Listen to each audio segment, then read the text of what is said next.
You are living in the most dangerous time in American history. We won't take a single back step. Former professional basketball player is now the Republican Party's choice. Can you imagine Royce White, the U.S. Senate?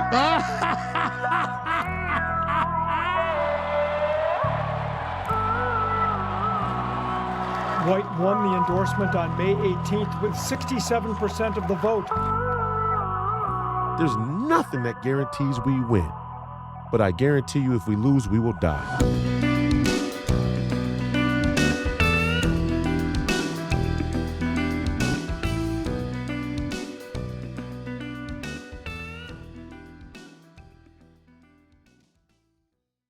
We got Royce White in the house.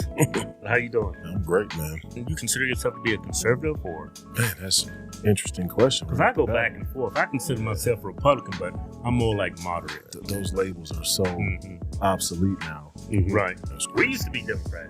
Yeah. I voted for Clinton. I voted for Gore. I voted for Kerry. I remember standing in line. Vote for Kerry. I was like, look at all these white people living here. They try to bring racism. They try to bring the Klan back. I'm gonna vote because that's what they told me, and that's what I believe. And then I just started paying attention to both sides, and then I was like, man, the left is a scam. There's some little scams in the Republican Party, but a majority of the scams I would say is from the left. Like I'm MAGA for Gaza.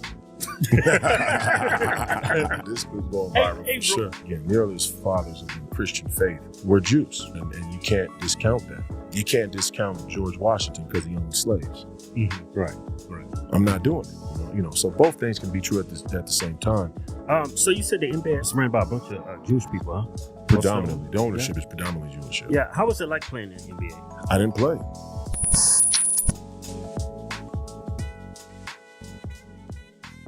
Yeah, we got Royce White in the house. What's up, brother? How you doing? I'm great, man. Thanks for having me out. My older brother turned me on to you months ago. I appreciate it. You and Stu Peters, yeah. Yeah, Minnesota guy, Stu. Yeah. Oh, both of y'all Minnesota guys, huh? Yep, Stu from Minnesota, yeah. I don't know if he's from Minnesota, but that's where he is. So you being a Republican, you consider yourself to be a conservative or? Man, that's an interesting question. Because I go back and forth. I consider myself a Republican, but I'm more like moderate. I mean, reality is I don't even, those labels are so obsolete now. Right. So like where I grew up in a black Catholic neighborhood in St. Paul, it's our capital in Minnesota. And I don't know, I blinked one day and I was 25 and all of a sudden Catholic Church or Christianity in general was like the enemy. And Catholicism specifically was like the enemy. And then, the LGBTQ just snuck up and became the most important thing in the world and in culture. So I was like, well, I have to be conservative. Like if you believe in anything Catholic or Christian, by default, you're conservative. Now, how all of the conservatives get down on all of the issues, I have great disagreement on to where I'm like you. I'm like, I'm not rolling with these people on these certain issues. Right. And the Republican thing is like an even more watered down title. And when I ran, I was trying to kind of express to people what Republicanism, the idea is really about. And that's something that people could more hopefully relate to and identify with. But the Republican Party, I mean, come on, that's a scam. You know what I mean? Yeah, I mean, come on. Right. Tom Cotton, give me a break. Right. A lot of people don't understand it. Trump, he's a liberal because he believes in abortion up to 16 months. He's overall 16 weeks, not 16 months. Yeah, 16 weeks. I said 16 months. Yeah. Well, I mean, he was a Democrat. I mean, he talked about donate money to Democrats, but I think a lot of people came from a very different place. 10 years ago, 20 years ago, over the last 30 years. It's a sophisticated information war that they're running on people. Like where I grew up, the idea is if the federal government expands and social programs expand, then you'll be safe from white supremacy. Right. That's the narrative for black people all across the country. Yeah. So even how we know it's stupid. Once you've seen, you can't unsee. But it's also easy to understand how people get tricked into it. Right. Lifelong. My grandfather loved. It's funny. When I ran, my grandfather Frank White, he's like big Minnesota sports figure, Hall of Fame official. Grandfather was a great baseball player, batted like 750 his senior year in high school. So I come from a sports family, and I got around the state of That's Minnesota. black excellence right there. It's pretty good. Back then, he would have played in the Negro leagues or tried out for major leagues, but he had a kid young, and back then there was no money in it. So if you had a kid, sports wasn't a pursuit. But anyway, so I did a lot of traveling around Minnesota, the state, when I was young, because my grandfather refed all over, right? So you go from the city, that's where most of the black people lived, not many there anyway, but that's where they live. And then you get to outstate Minnesota, and it's mostly white and whatnot. So diverse community of friends that he has, right? Like Kenny Mauer, right, who is Joe Mauer's uncle.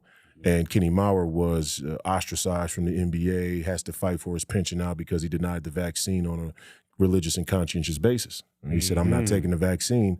The NBA said, you have to take it. And then when he said, well, this is my religion, they came back and said, well, the Pope says that you should take the vaccine.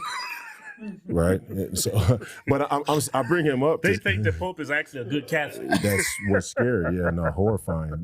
But I bring him up because he and my grandfather go back to the neighborhood. And my grandfather, there was an article with Mother Jones where one of the writers reached out to my grandfather, and he didn't denounce me as his grandson, but he was against my politics.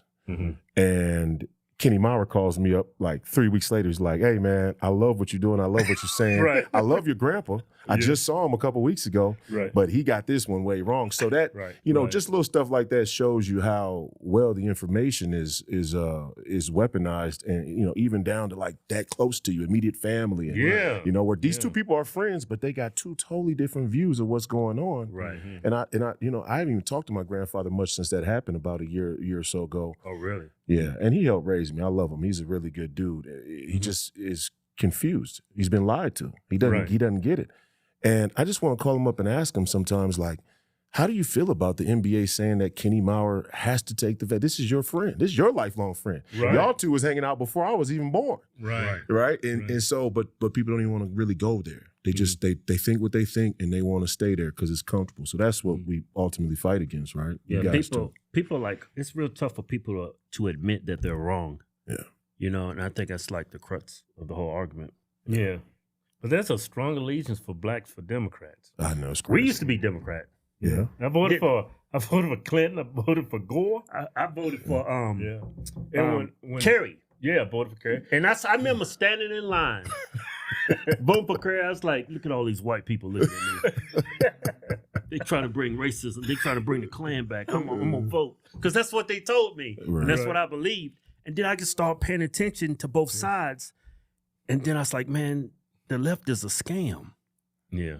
They've been tricking me the whole time. Yeah, I think both, for the most part, yeah. There's some little scams in the Republican Party, but a majority of the scams, I would say, is from the left. Like, I'm MAGA for Gaza. Like,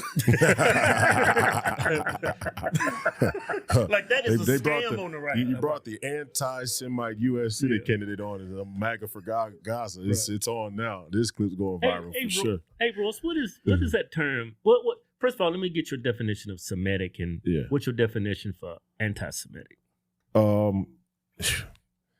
Well, Semitic is, the definition fits. It's the Semitic languages. If you're a part of the Afro-Eurasian or Afro-Asian area where the three Semitic languages were spoken, Arabic, Aramaic, and Hebrew, then you're Semitic. I guess if you want to go by that standard, if you live anywhere in the world and you speak one of the Semitic languages, you're Semitic. Right. So some people come from that area. Some people speak the language. So the definition of Semitic is pretty straightforward. The definition of anti-Semitic is a scam. Right. No, 100%. It's a scam. They call me anti-Semitic. They call Trump anti-Semitic. They call Bannon anti-Semitic. They call anybody who opposes globalism is anti-Semitic by definition too. That is kind of a Republican Party scam. Right. That's one of the little scams we run. No, not a little one. That's a big scam. That's probably the biggest one in the world. It's global for sure. Yeah. Right. So that definition of Semitic, I'm just like, how can you be anti-Semitic when you're trying to protect Palestinians? Because if they're Semitic people as well. Yeah. Right. And I think the people that start off as refugees there in old UK Palestine, there were refugees. Are those European Jews? Is that considered Semitic? Yeah, well, here's, and I get a lot of flack from both sides because I don't have any personal investment in the issue. One, I'm not Jewish, I'm Christian. And I do think that, it says, Jesus didn't come to upturn the law, he came to fulfill, right? So if you go back to the Torah in the earliest days of the Christian tradition, our forefathers were Jews. There's not really an argument there to be had. It's Moses and David Jesus is a Jew. Yeah, that's right. I mean, some people would argue, well, Jesus is the advent of Christianity, so you can't really say it. But it was his tradition, right? But I don't really have personal investment in the issue, right? So I just talk about the way it is, and for me, the European here's the way the history worked, at least by a lot of people's account, is after the first Roman-Jewish War, the Jews were exiled into the diaspora, right? And they left out and some went up through Asia Minor, some went up through Europe. That's how Paul ends up there in Rome and spreading Christianity, what is now Christianity. Some of them end up in Babylon. Some of them end all the way up there in Russia, right? And during the first Roman-Jewish War, you could argue that the Jews revolted for legitimate reason. They were being overtaxed. And the Romans basically felt like they had dominion over Greater Israel, which at the time they basically owned. I mean, the Jews didn't have Israel didn't have a big enough army to really fight the Romans. So the Romans basically let them exist as a little city state. And the Jews woke up one day and were like, we want to be independent, kind of like America from the British Empire, right? Right. Yeah, so now they end up all over the world, and some of them end up in Europe in what they call now Ukraine. And that's where the Khazarian legend comes from. And after World War, and they spread all throughout Europe. And then after World War II, they create the Jewish state and offer them the opportunity to come back to what is the biblical or religious homeland. And, my thing is like, even let's take the Hebrew Israelites, for example, as a group. Their thing is like, well, these people aren't really Jews. The black Hebrew Israelites? Hebrew Israelites, right? Which a lot of those dudes got a lot of good things they're talking about, and I appreciate that they're trying to stand on some principles and live right. I think that delivery is wrong.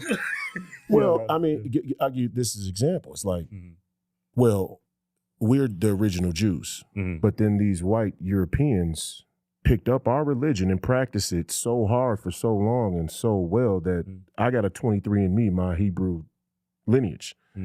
So they have that's in the ancestry. Have the ancestry. Who? Those black Hebrew Israelites. Well, that's the claim. The claim is that the black. Some of the claim is like the blacks that were brought over in the slave trade were the original Jews, or that the lost tribe of Judah is African. And all that stuff very well may be. I mean, I think we're so far removed from it. It doesn't have as much value to me when like the Republicans are scamming people out of trillions of dollars, right?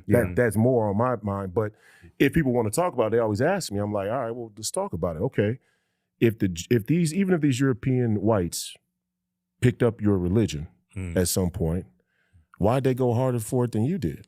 Why are they keeping on the tradition and then you lost it? At some point, your people sold out what they were supposed to be doing, right? Yeah. And I'm not fanning for I'm not making an excuse for them. I'm just saying how it is.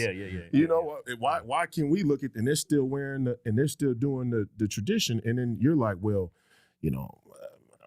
23andMe, I'm back to, it's like, all right, well. I saw this one interview on Instagram. This black dude went up to a European Jew. Yeah. And he said, hey, did you know we're real Jews? He said, well, be Jewish then. Right. No, it's a voluntary faith. Right. Go be Jew. Yeah. Why you be Jewish? Well, you ain't got to tell me this. That's I thought that was so funny. Now, and then on the flip side, the scam that God is absolutely black. It's in the Bible. Can I ask you a question? Hold on, wait a minute. Is it a problem, God being black? God doesn't have a skin color. Is it a problem, God being black? It's not a problem. It's just not what's true. You seemed very disappointed when I said God was black. You turned around. Here we go again. No, because if you believe that, because you love black people. Wait, then how are blacks discriminated then if God's black? Well, why can't God be black? You seemed so disappointed a second ago. Why would God, the Almighty Creator, have a skin color? How did you get a skin color? God created us. So God creates skin color, but people, he don't have them. Yeah, God created the trees too. He's not a tree. That's a stupid argument. It's a stupid argument. Yes, just because he created skin doesn't mean he has it. Yeah. You're saying to not worship and idolize whiteness and not worship everything. You're doing the same thing. Say whiteness. You're say embodying the same racist The Arabs, ideology the you're trying Africans, to. The East Indians, all the other nations of people. My people are in everyone's culture because everyone got together and got rich off of exploiting us. To make sure we have all.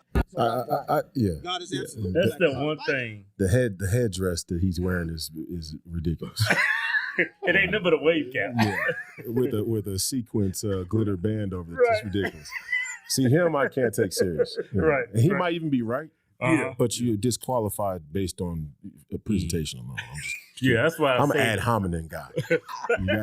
Come on, man, get the fuck out of my face, man. I'm not listening to this shit. Right. But my thing is, with the way the story goes with the Jews is, at some point, the Jews that came from Israel started to mix with the other races. The whites. The whites, yeah. Okay. So some people would say, oh, well, they stole the religion. Well, how history works, when two different peoples come into contact with one another, either A, they kill each other, or B, they commingle. They start to procreate. They start to procreate, or sometimes a bit of both. Sometimes against the will of the people, right? So, you can't. So then when they say the Khazarians aren't real Jews, it's like, well, they came into contact with the tradition at some point. Now, the scam that they're running is anybody who says anything about the history of Judaism or Jews at all hates all the Jews. And that's ridiculous. That's a lie. Right. So I get it from both sides a lot. And so what? I mean, I like the position. Pause. That's a pause, I guess. Yeah. Right. Trump, how do you feel about Trump? He said he wants to buy Gaza. You know what? Clean it out and move the Palestinians and make this like an oasis, essentially for the Jews. It sounds like to me. That's the way I took it. Well, that's some prime real estate, Royce. That's some prime real estate. That's right by the wall. Well, scary thing is, you look at the white papers before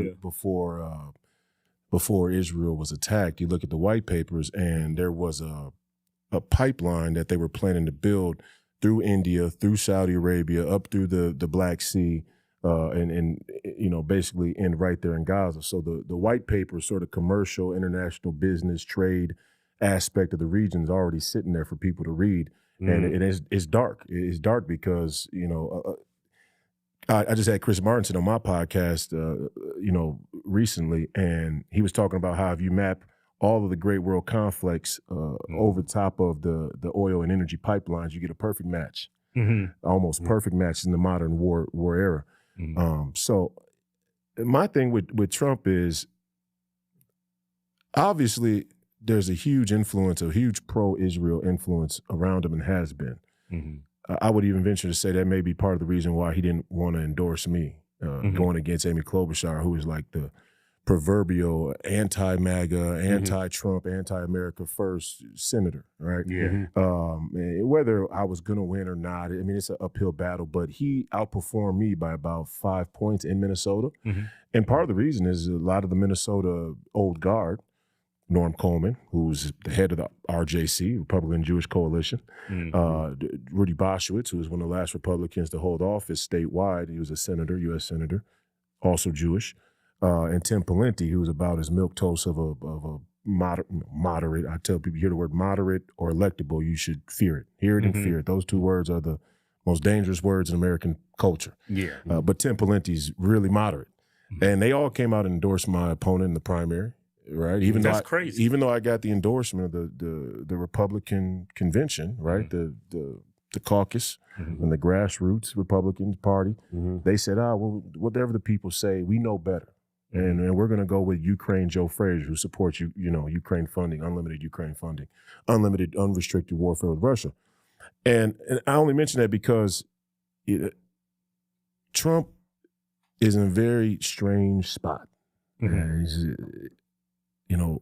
If you look at human history, he's in a very, very strange spot. Right. So I don't even fault him, but, the people around him, that it's an issue they're going to have to deal with at some point, because I think they're on the wrong side of it. And I don't even think it's being handled wrong so much as the way it's talked about is still kind of, trying to dance around the issue. And I say that because, like the Gaza thing, I don't mind that. Like when people ask me what I think should be done a long time ago, I said maybe the Jews should come out of Israel. I proposed, but see, I proposed it on the other side, right? But it's the same concept, right? Is that the original UN agreement or plan for Israel was bugged in the beginning. It was bugged. I mean, there was first it was supposed to be the embassy was supposed to be in the middle, and then you had Palestine on one side, Israel on the other side, and this is kind of the piece. Then somebody decided, well, let's just mix and match them, and then somehow they'll start to get along. And it's just like that didn't happen. That didn't work. It failed, obviously. But don't you think they knew that was going to happen? That was not going to happen. I mean, either that or they're just naive. You know, I would. The British were in charge of the UN Israel deal. Right. And I keep telling people, and this was the argument I had with, I didn't have an argument, but with Dan Bilzerian, and I was on the Jake Shields podcast, and it's the argument that Alex Jones continues to have with Nick Fuentes is, yeah, we can talk about Jewish influence and power all around the world. You can't do it without also talking about the people who signed those deals, because they're culpable too. You can't take their cult, whether it's black entertainers like Kanye West, who I like his music. He says some stuff that's true. Sometimes he gets way off into the deep end. Or it's, some basketball player who signs a contract with a predominantly Jewish-owned NBA or what the entertainment business at writ large. It's like, okay, you signed the deals though. So you could say that their deal making is predatory, but you had a choice. Right. And I'm not saying that doesn't make them corrupt, but it makes you culpable too. You're responsible. Right. So it's the same thing on the international stage where a lot of people who end up criticizing the Jewish, conversation have criticism of the Jewish lobby and things like that, which exists and it's corrupt by my standard. They tend to be, very pro-white. Or let's say their opinion is that white people are getting a bad rap, which I agree with. This whole everything's white supremacy is ridiculous. Right. However, if you're going to criticize Israel and the Jews and their influence worldwide, you can't do it without bringing a fierce criticism to the European men who signed the deal. And this goes all the way back to the inception of Israel, where the crown, the British Empire, is the one who allotted the land. And they oversaw the process. And really, America's defending Great Britain's foreign interests. We don't even have a genuine foreign policy. Right. Our foreign policy is Great Britain's foreign policy. You look at all of our big international conflicts or hot zones, hotbeds, tinder boxes, it's all British foreign policy. China, opium war with Great Britain. Russia, great game for the heartland, for Ukraine, right? Mackinder's world island theory is who controls East Europe controls the heartland, who controls the heartland controls the Eurasian world island and the natural resources. And then they're in the Middle East. And the oil and the petrodollar is Kissinger, who was a German national, Polish Jew. And this is all their deal, right? And so my thing with Trump and Gaza is, I was saying, hey, bring the Jews out of Israel. You bring them. That's bring very them anti-Semitic. How? I want them to come live with us. Right. Yeah. I just don't want us to be on both sides of the war. And the way it's set up now, the way it is now, we're on both sides of that war and every war. When you're on both sides, it's very hard to tell who your enemies and who your friends are. And so what Trump's proposing is just the opposite. He's saying, hey, Gaza's this little tiny open air prison. You people are saying you want to live here, but you're also saying you're trapped.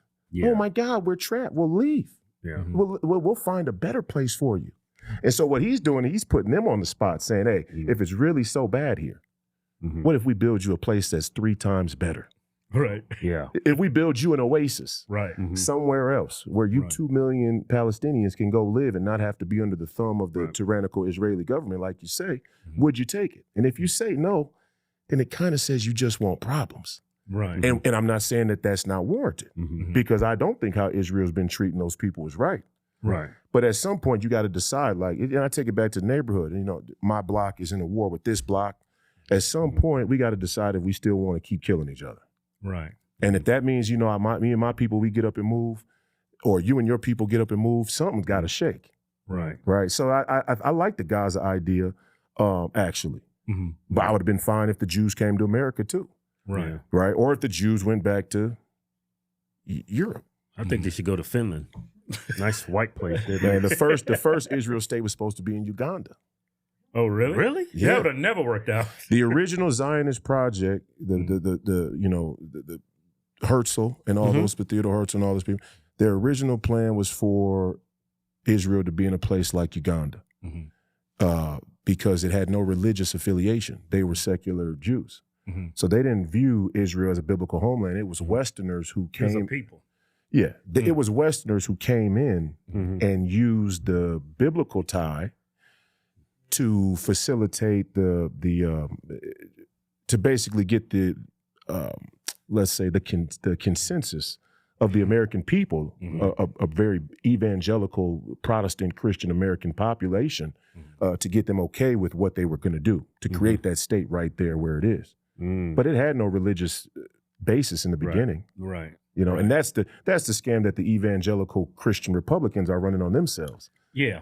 I never understood that dynamic between that relationship between Judaism and Christianity, because they don't believe in the same. They don't believe in Jesus. They think he was a false prophet, that he's boiling in a big pot of boiling semen, something like that. Well, I mean, we could say that the Christians are. I don't understand it. We could say that the Christians are being very Christ-like in their understanding of the imperfected Jewish theology. Right. And that's why a lot of Jews who actually come to believe in Christ, they call them Messianic Jews, but those Jews usually call themselves perfected Jews. Yeah. See, these Jews, man, they complicated. Well, I mean, it's a complicated history, right? Mm-hmm. But ultimately, Abraham, the earliest fathers of the Christian faith were Jews. And you can't discount that. It's the same as you can't discount George Washington because he owned slaves. Mm-hmm. Right. I'm not doing it. Right. You can't trick me into it. I don't care which side of the argument you're on. I can both say that having slaves is not a Christian and let's say a humane thing to do. And I could also say that to not get involved in foreign entanglements was a brilliant statement for a statesman to make. Right. And the Declaration of Independence and the Constitution, so both things can be true at the same time. Yeah.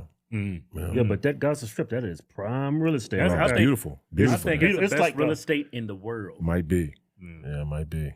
That's how And Palestinians. the greedy Jews want their hands on it. Hey, well, they BB making no qualms about expansion. Yeah. And ultimately, But you know what? I don't think let's say, I think Trump, what he's trying to go about in Gaza, I think he actually cares about the Palestinian people. I do too. Yeah, I think it comes from a good place. It's not his deal. Right. I mean, it's thrown on his plate, but it's not his deal. Right. So what do you do when you got, if I live, let's say you got this block, I live on the next block, I got people or I got friends that live in both areas. Right. And, you just want to see it come to an end. I think that's going to be one of the hallmarks of Trump's legacy is his efforts towards peace, right? Right. It's like, let's just make the peace, whether it's Russia, Ukraine, if this Middle East thing gets quieted down, then that'll be great too. Nobody's going to be happy at the end. Once war gets to this point, people aren't going to be happy with the outcome, no matter what. But nobody wins these wars. These modern wars, nobody wins. Yeah. Nobody wins. So you said the NBA, it's like it's ran by a bunch of Jewish people, huh? Predominantly, the ownership is predominantly Jewish. Yeah. How was it like playing in the NBA? I didn't play. No, I didn't get a chance to play. I came into the NBA. I got drafted. Well, if I took you back before I was drafted, I became widely known for having been one of the first college basketball players or college athletes to talk openly about my struggles with anxiety. Right. I got the same problem. A lot of us do, don't we? Yeah. So when I was like 16, I smoked weed for the first time, had a massive panic attack, started having panic attacks until I was diagnosed. I was put on medication early on, Prozac. I was taking like 20 milligrams of Prozac. Did that help? In the beginning, it helped. It helped like bring me back to a baseline. It felt like where I was getting sleep again. At first, I was getting no sleep. I was just anxiety riddled all day long, couldn't sleep. The Prozac, I remember starting to be able to sleep again and have dreams. That's how you can tell you're really getting in deep sleep. Because anxiety is nothing but your mind is just racing. Yeah. All the time. Yeah. Well, I mean, and I got over, first I stopped taking the medicine and I stopped having panic attacks as bad. But some of it lingered on when I got to college, and I went to Minnesota, got in a little bit of trouble at Minnesota, ended up transferring to Iowa State, had to sit a year. This was back before you could go anywhere you want penalty free in college basketball. Now guys are getting paid. We used to get in trouble for getting an extra sweatshirt from the school you was getting recruited by. You got to ride across the 2, 3, 4, 5 mile wide campus. You got to ride to your class after a 7 a.m. practice. You were getting penalized and suspended by the NCAA. Now you're getting cars from the local car dealer. It's crazy. This was just 10 years ago. Remember, this ain't 30, 40 years ago. But so I go to Iowa State. I had to sit a year. So by the time I started playing, I'm now 20 years old. And I had an ESPN writer come and do a story on me because of the success we were having. Nobody thought that we would be successful that year. We were picked to finish like bottom 3 in the Big 12, which is the perennial basketball conference. And we ended up being close to the top. We ended up finishing third in the conference, right? And, this is the one of the golden era of Big 12. This is during the Bill Self reign of Kansas, where they won 10 Big 12 championships in a row. The Big East was big too. Big East was good. Yeah, well, we clipped their ass at Iowa State and Ames. They was ranked number 5 in the country. Bill Self's a good dude. Shout out to him. But anyway, so they're doing this story on me, and I let it slip that I didn't eat before the games. It was they were asking me about my routine.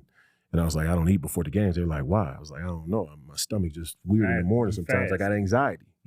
So I said that, and then they were like, wait, hold on, skirt? You got anxiety. What are you talking about anxiety?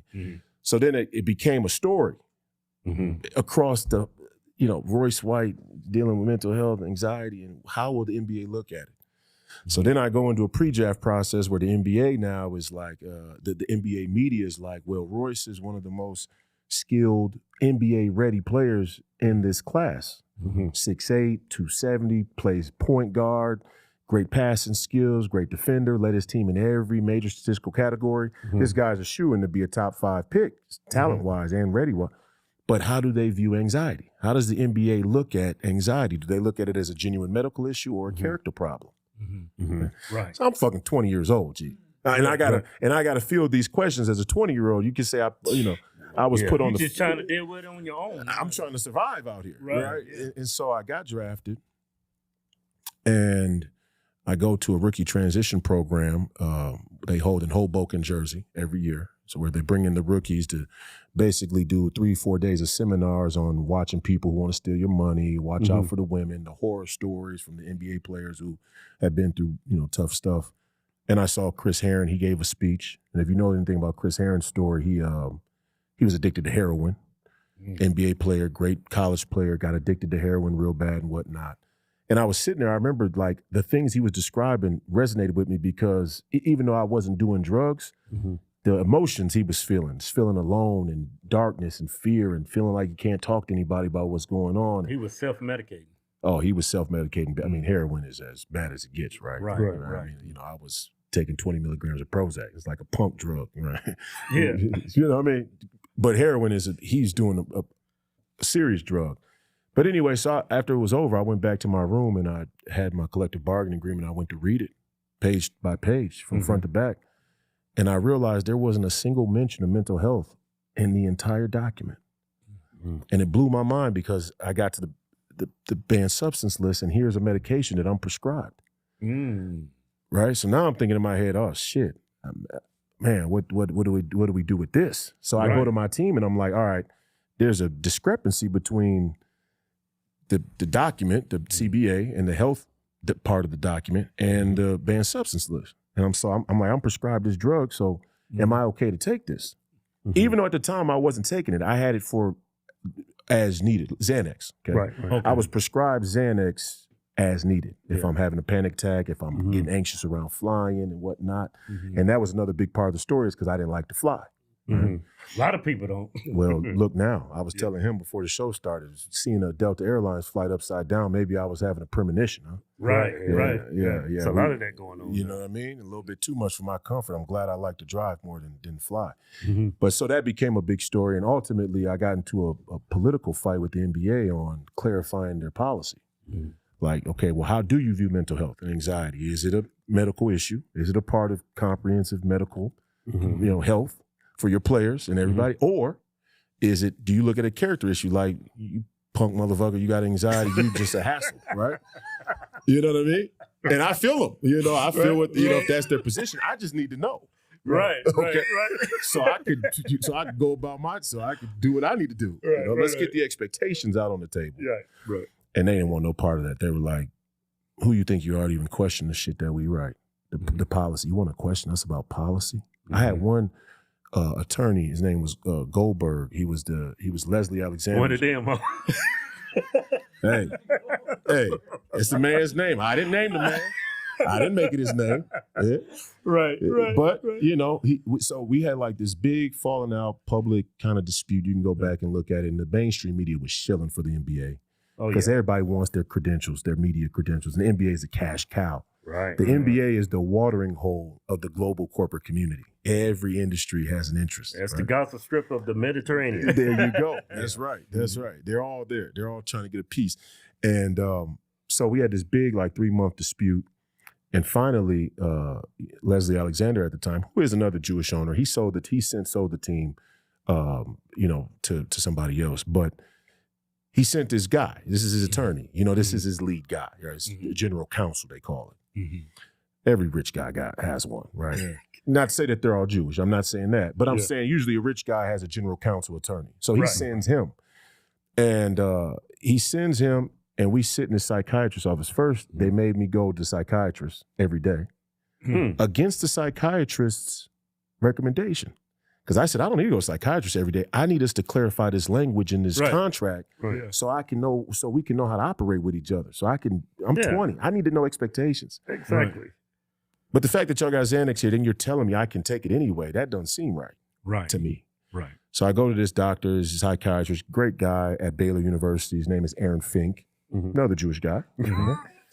Really good dude, though. Really like Aaron Fink. Shout out to him. ESPN E60 did a little brief documentary on me. And Aaron Fink sang my praises and was like, man, Royce was one of these guys who basketball wasn't what was most important. He wanted to make sure things were done right. He was interested in bigger than basketball, But anyway, so I go to him. I'm going to him every day, and he tells them there's nothing wrong with this guy. He doesn't need to come. He said my most manic schizophrenic patients come see me at most twice a week. You're making him come here every day as punishment because you don't want to have to deal with what he's saying. What he's saying is your documents, your player contracts got a huge hole in the language. And he's right. Mm-hmm. Yeah, he basically, Fink said, Royce is right.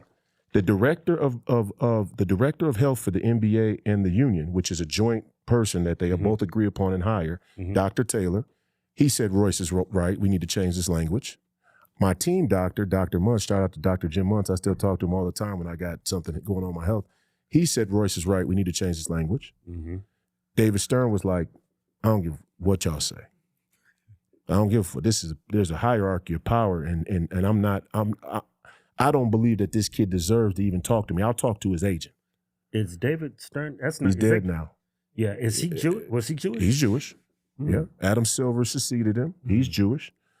And if you know anything about that, community, and I mean that immediate NBA ownership community, the real history of their Jewish ties goes back to Adam Silver's father, who was one of the founding attorneys of Prokshire and Rose, which is probably one of the most powerful law firms in New York City. Mm-hmm. That Prokshire and Rose was the law firm that took all the Jewish attorneys back when the other firms wouldn't hire any Jewish attorneys.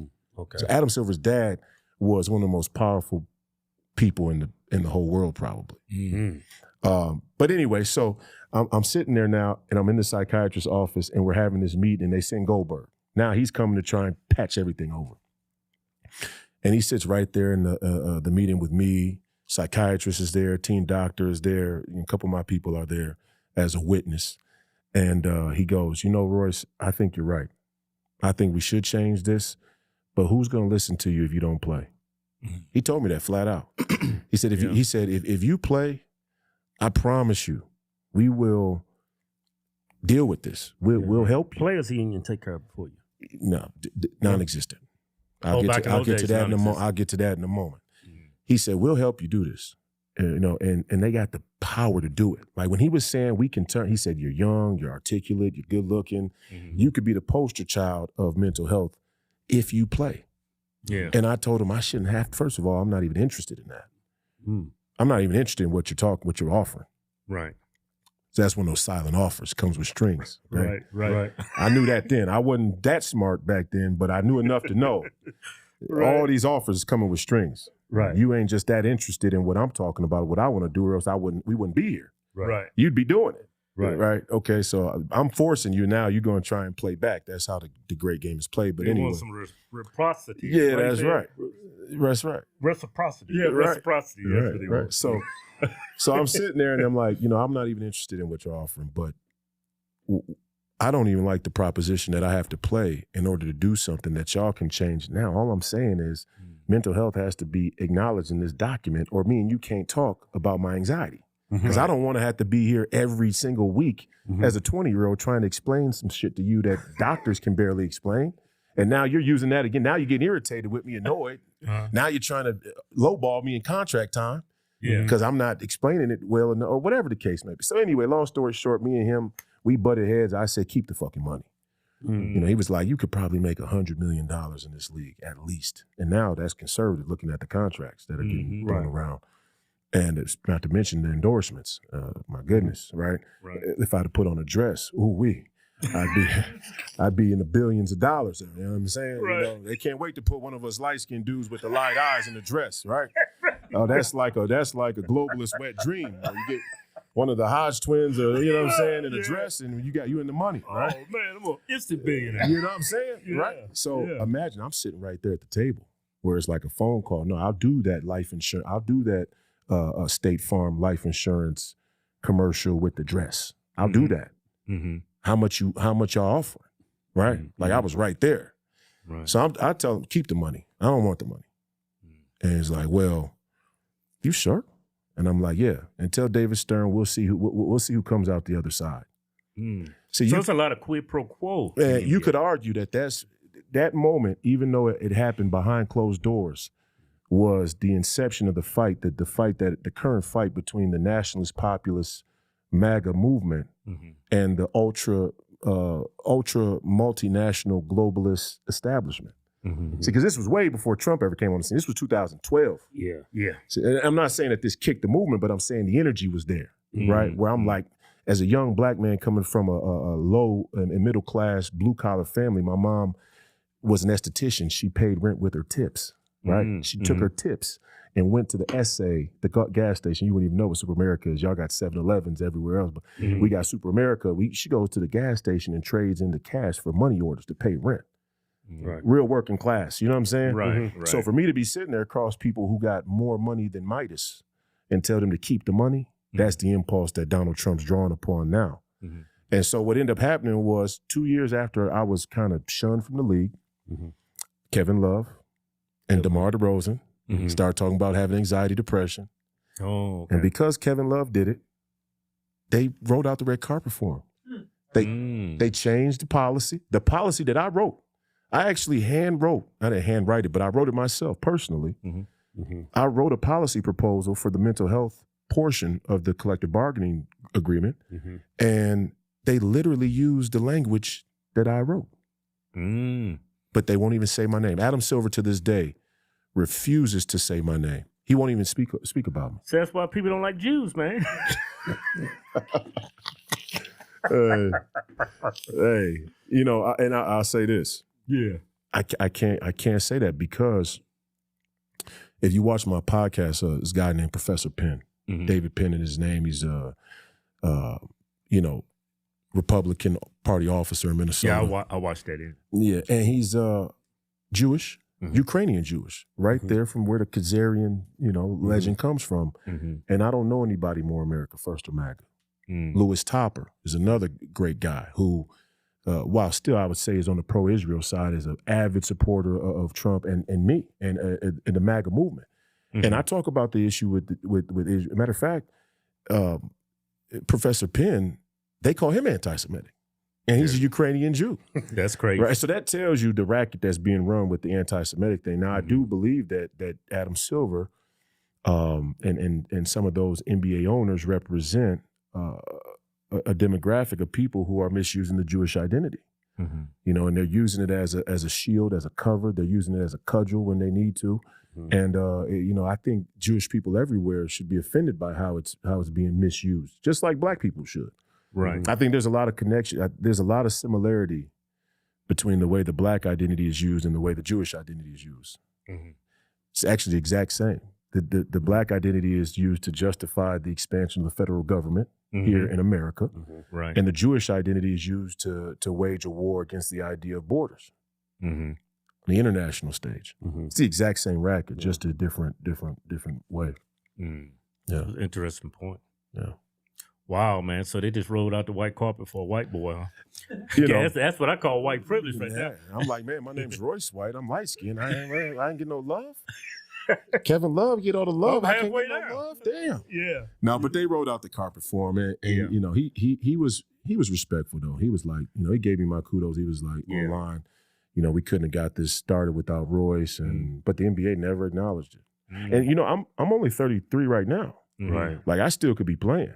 And there are a lot of people who would say, like Draymond Green was on Paul George's podcast, and he was drafted the same year as I was, and we went to draft camp together. He was running down all the people who got drafted before him, and then he was saying which ones were trash, and they came to my name, and he was like, "No, Royce is another one that kills me because," and they was like, "What? He trash?" And Draymond was like, "Nah, nah, Royce was like that. Like if Royce didn't have the issue with the mental health stuff, he'd still be an all-star today." And he was mad because we had a similar skill set. My year when I was at Iowa State, I led my team in all 5 categories: points, rebounds, blocks, steals, assists. He led Michigan State in 4.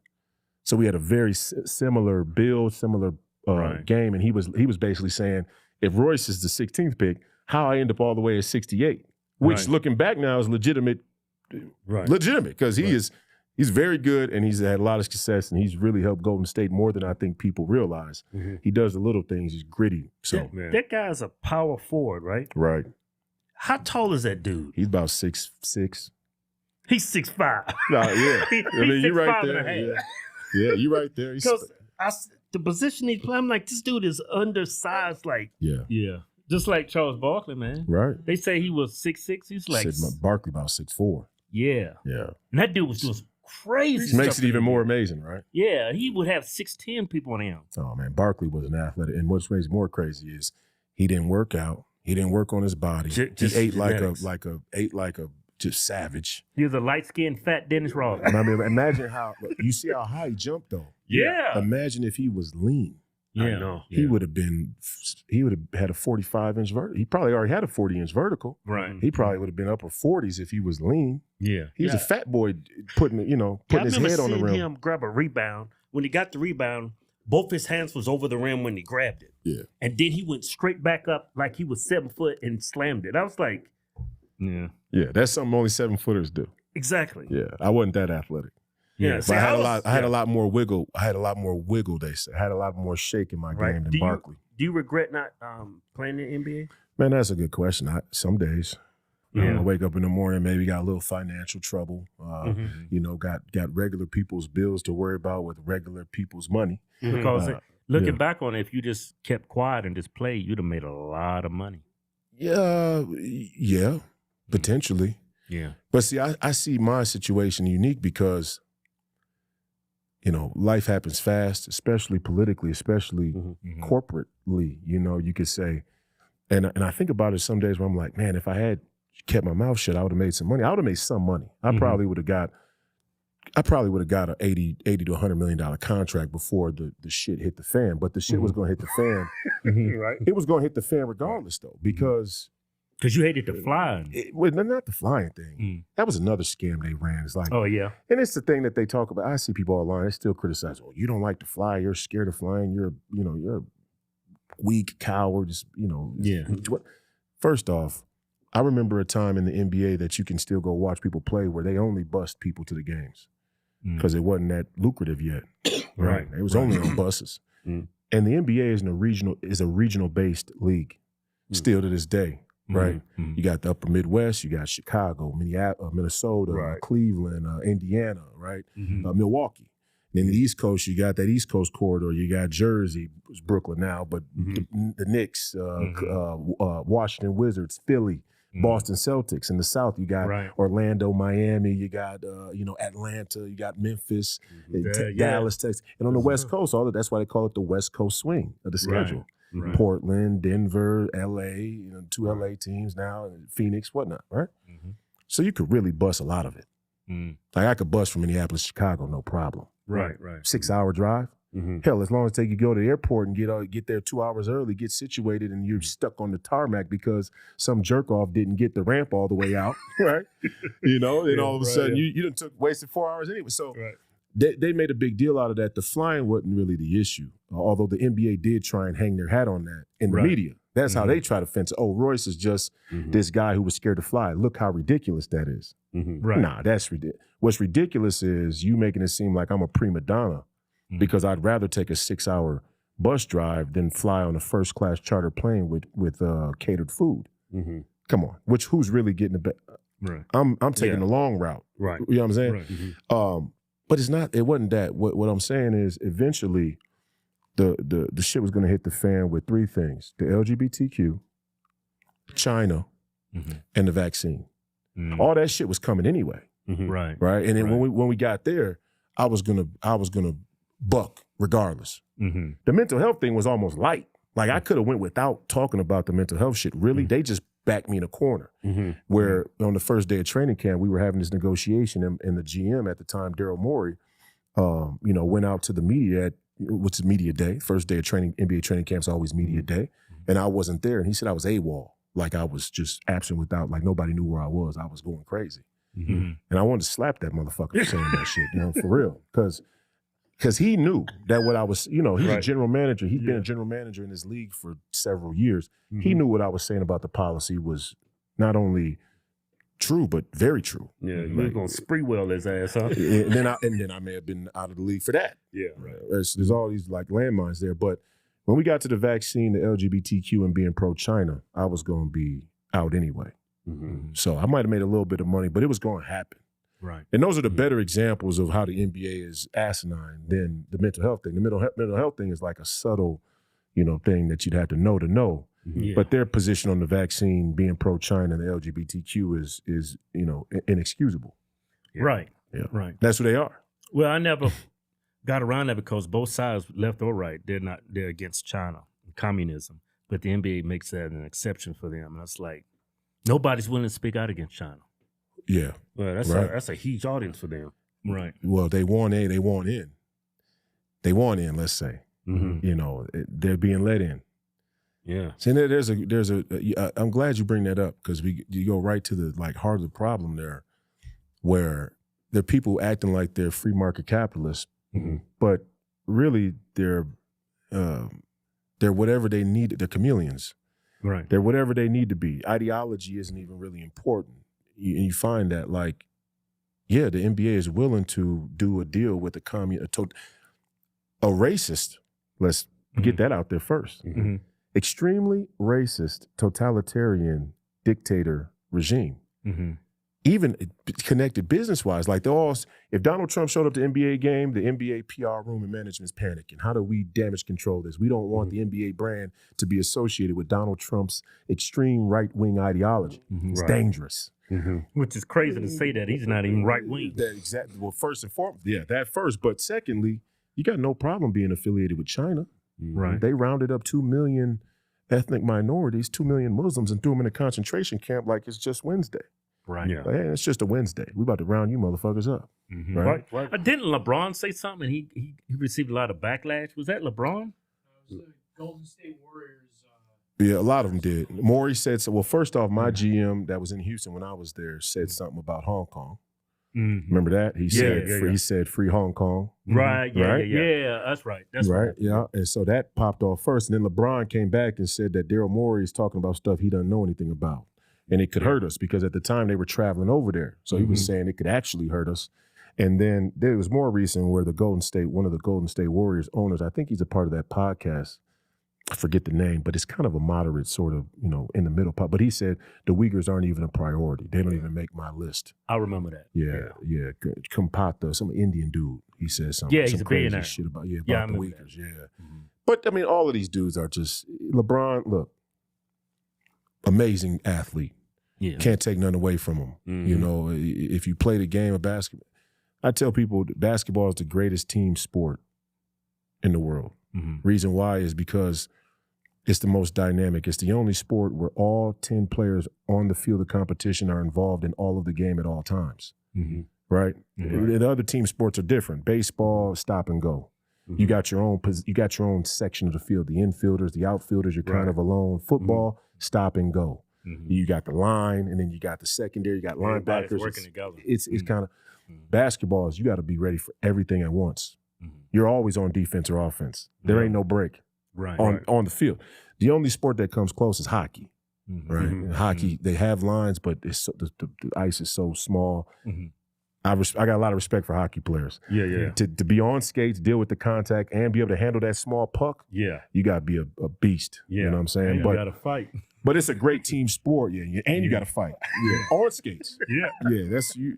That's some white man. Shout out to the hockey players. That's some white man stuff right there. You got to give them their props, though. Right. Y'all can say what you want about white supremacy. Yeah. Them hockey boys is the real deal. Right. They couldn't play no basketball. They don't got enough shake and wiggle. What Don't is jump high nice enough. Let's be honest, nobody cares about what's happening to the Uyghurs, okay? You bring it up because you really care, and I think that's nice that you care. The rest of us don't care. I'm just telling you a very hard. Wait, you're saying you personally don't care? I'm telling you a very hard, ugly truth. Okay, of all the things that I care about, yes, it is below my line. Okay, of all the things that I care about, it is below my line. Disappointing. Nobody cares about. Again? Let's be honest. Nobody cares about what's happening to the Uyghurs. Okay, his whole priority is money. What's going to make me the most money? I don't care. That's fine with me. Just don't hit me with the NBA cares, Black Lives Matter. This is about morals and ethics. Don't try and virtue signal on Trump and MAGA. Don't say, "Oh, the Hodgetwins are a danger to the general public." Yeah. If you say shit like that, if you want to be a gangster, just be a gangster. I'm cool with gangster shit. Yeah. Right. It's like, I don't give a fuck about the Uyghurs. I'm over here making money. Yeah. Every man for himself. Right. Cool. I get what you're saying. Right. I don't agree with it. Yeah. I don't think it's a good way to operate in the society we live in right now. But don't turn around and tell me Donald Trump is a. Don't tell me that if Kyrie Irving doesn't take the vaccine, then he's medical misinformation. All the young people who look up to him. It's like okay, well, that was my whole thing with the NBA. They really turned me off because I was the biggest LeBron James fan. Yeah. But when he got political, and then the NBA I haven't watched it. I picked up a couple games the last NBA Finals I watched. No, LeBron James is a monster. Okay, I can't even describe it. It's like when I was 16, I was invited to the first annual LeBron James Skills Academy. This was when Nike was making a shift to pass the baton from Kobe Bryant to LeBron. And LeBron's annual camp, this was the first one, but what would become the annual camp was replacing what used to be the All-American camp. And I was 15 years old, and we played with LeBron. He stepped in and played. And there was a possession. We was playing like half court, 4-on-4, something like that. And I remember there was a possession. I'm out there with LeBron, and I'm bumping him. I'm already 6'7", so I can kind of bump with him and whatnot. One time a shot went up, and I was guarding him. He was on the perimeter. And I looked, and I saw him out the corner of my eye. Shot hit the rim, and I forgot in my mind, I went, it's LeBron James. Why did I not box him out? And as I turned my head to look back to go box him out, he was sprinting past me and went and tip dunked that shit. I was like, whoa. And he moved so fast. And he is probably one of the most impressive athletes in modern history, just from an athletic standpoint. To be sick, and he's really 6'9.5". He lists him as 6'8". He's 6'9.5". He almost 6'10". 265, 270 on a bad day. He's probably 280 on a good day. He's probably 260, right?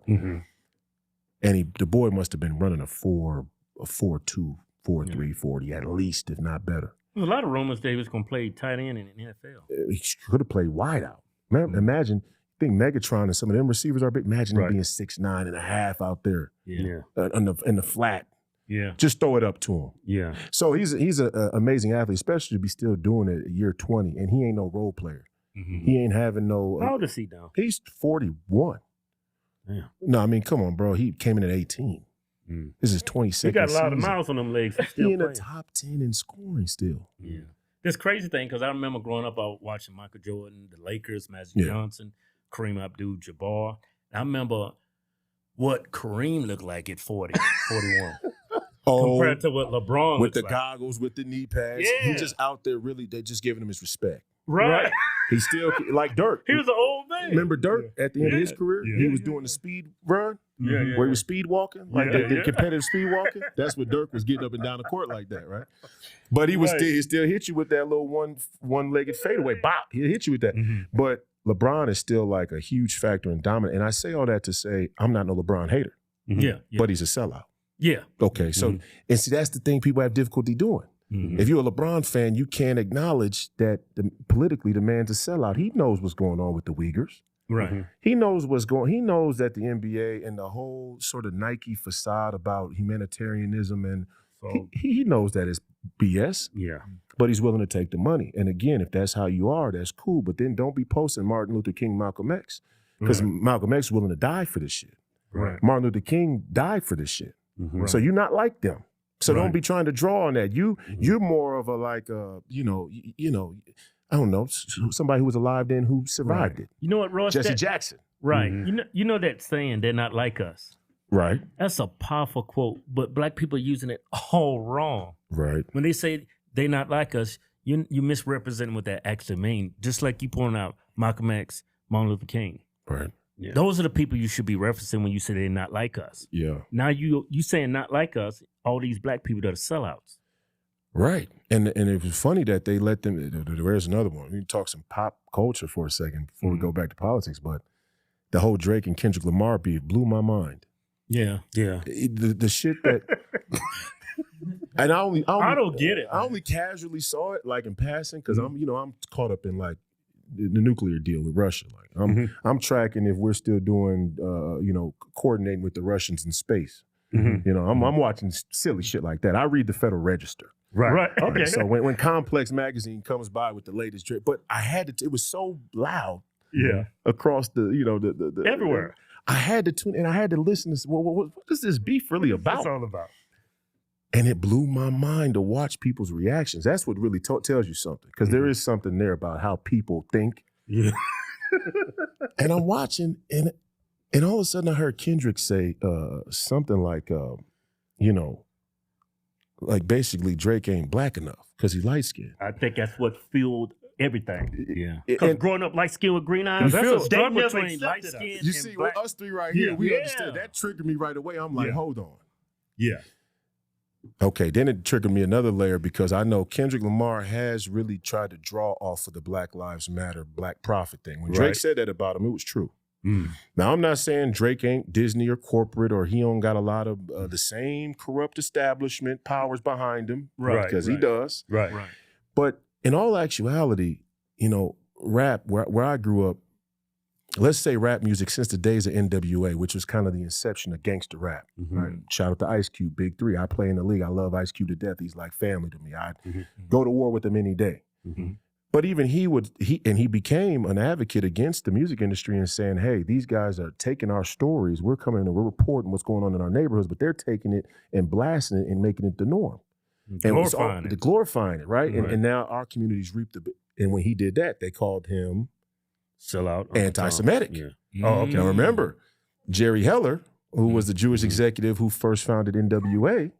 Okay, the damn Jews. No, I'm just. This is just the history. I made my statements about it, but Ice Cube was, he called that out, and they called him anti-Semitic. They called Ice Cube anti-Semitic recently, although his best friend and partner Jeff Kwatnitz, Jewish dude who went to Harvard, right, graduated from Harvard, same class as Obama, smart dude. Didn't agree, defended Ice Cube. No, he's not anti-Semitic. He can say what he wants about y'all are using that wrong. So there are Jews out there who don't jive with that, right? But my point is about the rap thing is Ice Cube accurately described that rap music, hip hop culture has a tone to it. It has a story to it. And that story is about the underworld. It's about the ghetto, but it's also a lot about money, cars, women, drugs, you know, violence. You can't deny that. If you deny that, I don't know what you're doing. You're doing something weird. You obviously ain't listening to the music. Right. You're probably a white liberal who like just has opinions about rap music in black communities. Yeah. You don't live there. I grew up on a crack block. I grew up on a block where they sold crack and they listened to Pac. Right. You know what I'm saying? So I know the correlation, and I know when you go to do a lick or you go to you know, do a drill and you're going to shoot somebody, a lot of the music that's playing is done with drugs, and I'm getting myself in that trance to go take another man's life, another young man's life. Minister Louis Farrakhan, who they also call anti-Semitic, has always preached against that. Right. Okay, so now here we got this Kendrick Lamar and Drake beef. As far as authentic rappers go, Drake is actually the one who's a little closer to that style of the rap industry. Understand? Where Kendrick is like more of a conscious, woke rapper. West Coast. Right? He's talking more about world issues. So you got two guys who are using black culture and black community both to the detriment. One guy, though, is just embracing the money, cars, and clothes idea. Drake. Yeah. I got money. All my shit goes Got a plane. number one. Yeah. You know, all of y'all numbers is way down here, mine way up here. He's doing the Jay-Z 2.0.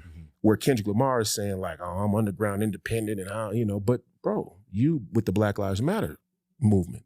So you're not really outside the establishment. And that's what pissed me off, is because they always try and make it seem like the Black Lives Matter revolutionaries are like somehow, you know, what do you, like they're ostracized. You people are embraced. Right. You're not the outcast. Kendrick, you're making it, you're like You at a the Super Bowl self-inflicted halftime show. You don't get to perform at the halftime Super Bowl show unless you're in on the thing. So the whole beef blew my mind, but then to hear people say like, if you're light skinned, then you're not black. I must have cussed like 6-7 people out that I knew personally. Like if I don't let me hear you say that dumb shit again. Yeah. You know what the crazy thing about that, Royce? Like I heard that growing up. You're not black. Yeah. You're not black. And the crazy thing about it, this past election, they said Kamala Harris was black. Right. I was like, you see what I'm saying? I don't get it. This is called colorism. Right. That's what that is. A bunch of bullshit. Don't you think black people just, I mean, everybody can be manipulated, but I think for some odd reason, blacks are the most manipulated. We embrace dumb shit. Yeah. Yeah. That's what it comes down to. That's what I don't get. And then you call out, they call you Uncle Tom McCoon, a sellout. Right. I was like, yeah, I've been called all the names in the book. Yeah, like that Kendrick Lamar song, man. It's like the song cool, all right? It's fine. Got a cool beat. I'm not trying to hear the song. That's cool. I'm gonna give his props. Yeah, got a cool beat. Yeah, right. Yeah. I'm not out here trying to listen to the song, but I can't get away from this song. I hear this shit 5 times every fucking day, just on social media. Yeah, when I'm looking for stuff to talk about, I cannot escape that fucking song. I just hate the message. I hate the message behind the song. Right. What are you saying? What are you saying? Black culture is like, and even the way that he described it in there is like, that's not something that we should be trying to stake our identity on. But in fairness to him, and where he probably grew up, and how he grew up thinking, and how black people obviously think across the country still, in large portion, it's getting better, but in large portion, we're okay with our identity being tied to that. And we're even willing to criticize the young black men or the upcoming black men who are trying to really give us a better perspective, like you two, or like me. I get it all the time. Like, it's getting better though, because I will say I ran a campaign, and when I run into black men or I interact with black men online, a lot of the times it's nothing but support. And black men, black women. Black women are crazy in them comments, boy. I'm telling you, I'm watching them, I'm like, see, and then you can't see. Here's a real. And I talk a lot about cucks and cuck-servatives, and you know the American cuck phenomenon, right? Yeah, a lot of cuckery going on, a lot of simping, a lot of beta shit going on out there, right? Yeah. They said I was unelectable because I used the word cuck too often in my campaigns. I think it makes me electable. I think that you should elect me just because I'm the only candidate up here willing to say that cuckery is a real thing. Yeah. And it happens to be a problem with this candidate, actually. So as a cuck, his wife just gave me the wink and nod. Right. But, it's but the black women, I'm watching them and it's like, I'm actually sad for y'all. Yeah. Like, because I can see the psychological, bamboozle that's been done on them, Yeah. where their worldview has no anchors. Right. Like, it's all a contradiction.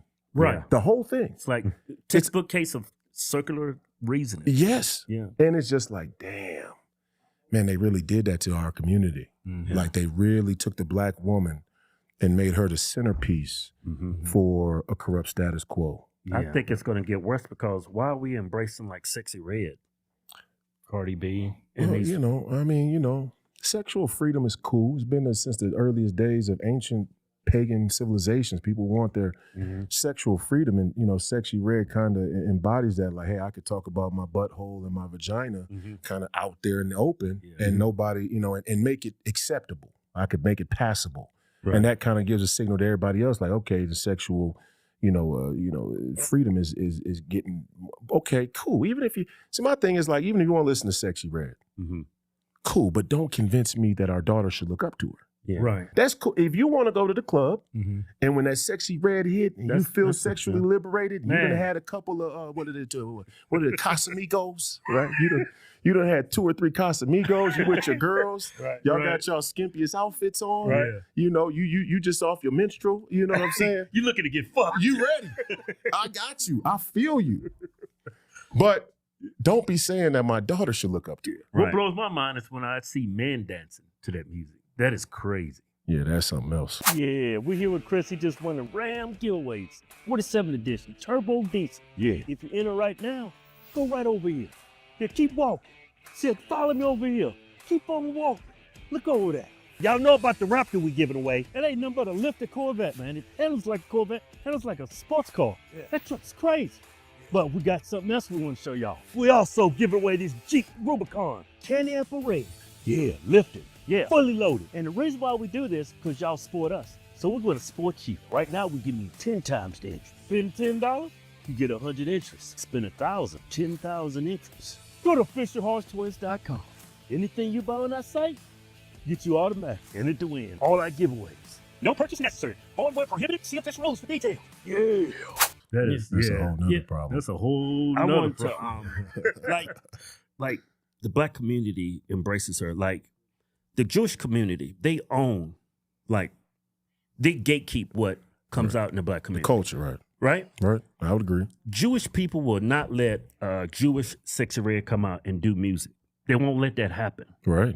But they'll let it happen in the black community. Right. And when we talk about stuff like that, we're sellouts and coons. It's like anti-Semitic. Don't forget that. The hat trick. Yeah, that's the first word they're gonna call you. Yeah, and we say that and it goes over their heads. It's like they're not grasping what we're saying. Who is it? Black people? Yeah, just like the black community. No, see no, they know. See, and that's the other thing. I sometimes feel bad for them.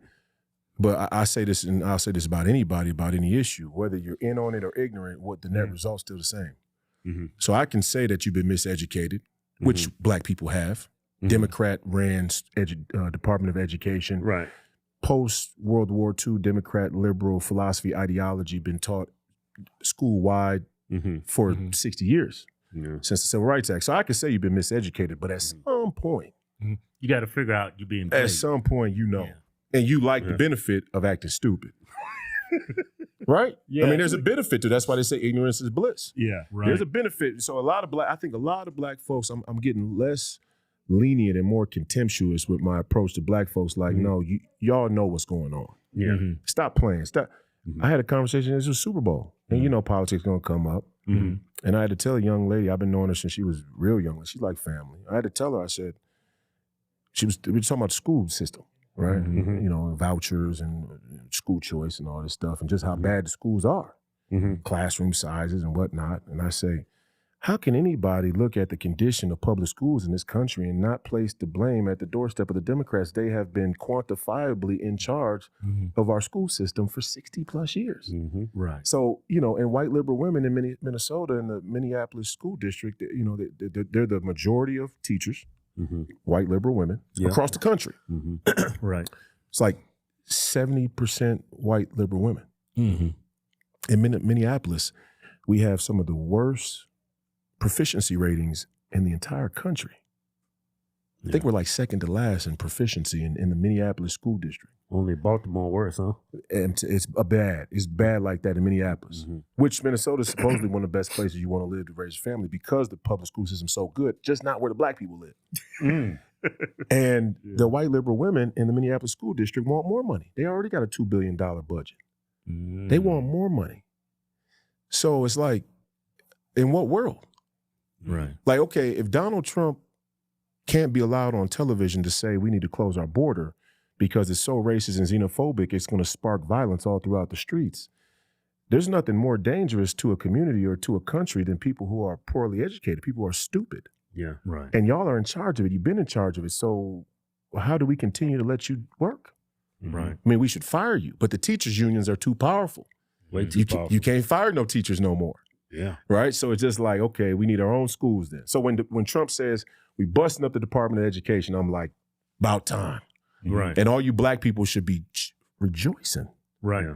But finally, we get out of this cyclical Ferris wheel of stupidity. But they're so brainwashed. Yeah. You know, and that, you know. I hate that whole thing about, I mean, I think black history is important, but even when we study black history and try to learn black history, they do more harm to black people than good. They're like just painting white people as these evil people. Yeah. And they're not focusing on what actual black excellence is. Right. I mean, you know, white supremacy is another example. I said this is the contradiction of the female, let's say the black female ideology, but black men too. Since it's the black men I was talking about, cuckery is, you were saying black men as well, the black men that would oppose us following around these black women and they think they got to agree with them on politics or culture in order to get laid. Right. Yeah. That's corny. I'm watching these dudes. I'm watching these. I'm like, see, I never had that problem. So it's natural for me to ride. You know what I'm saying? I'm keeping it a buck. Yeah. Right. I never had that problem. Yeah.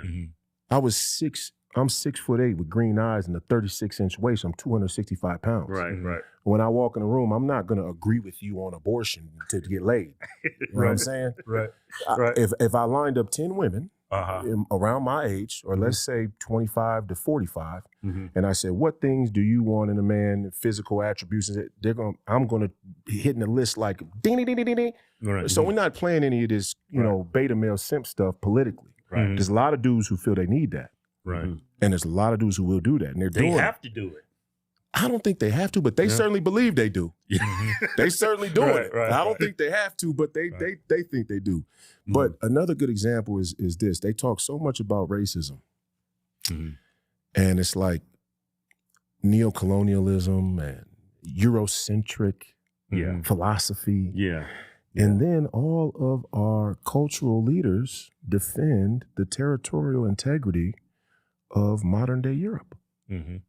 Our entire foreign policy is a defense of the European Union. Yeah. We're willing to go to a nuclear war with the Russians, who are really kind of considered outside the scope of whiteness. Right. Historically speaking, the Slavs are not considered white.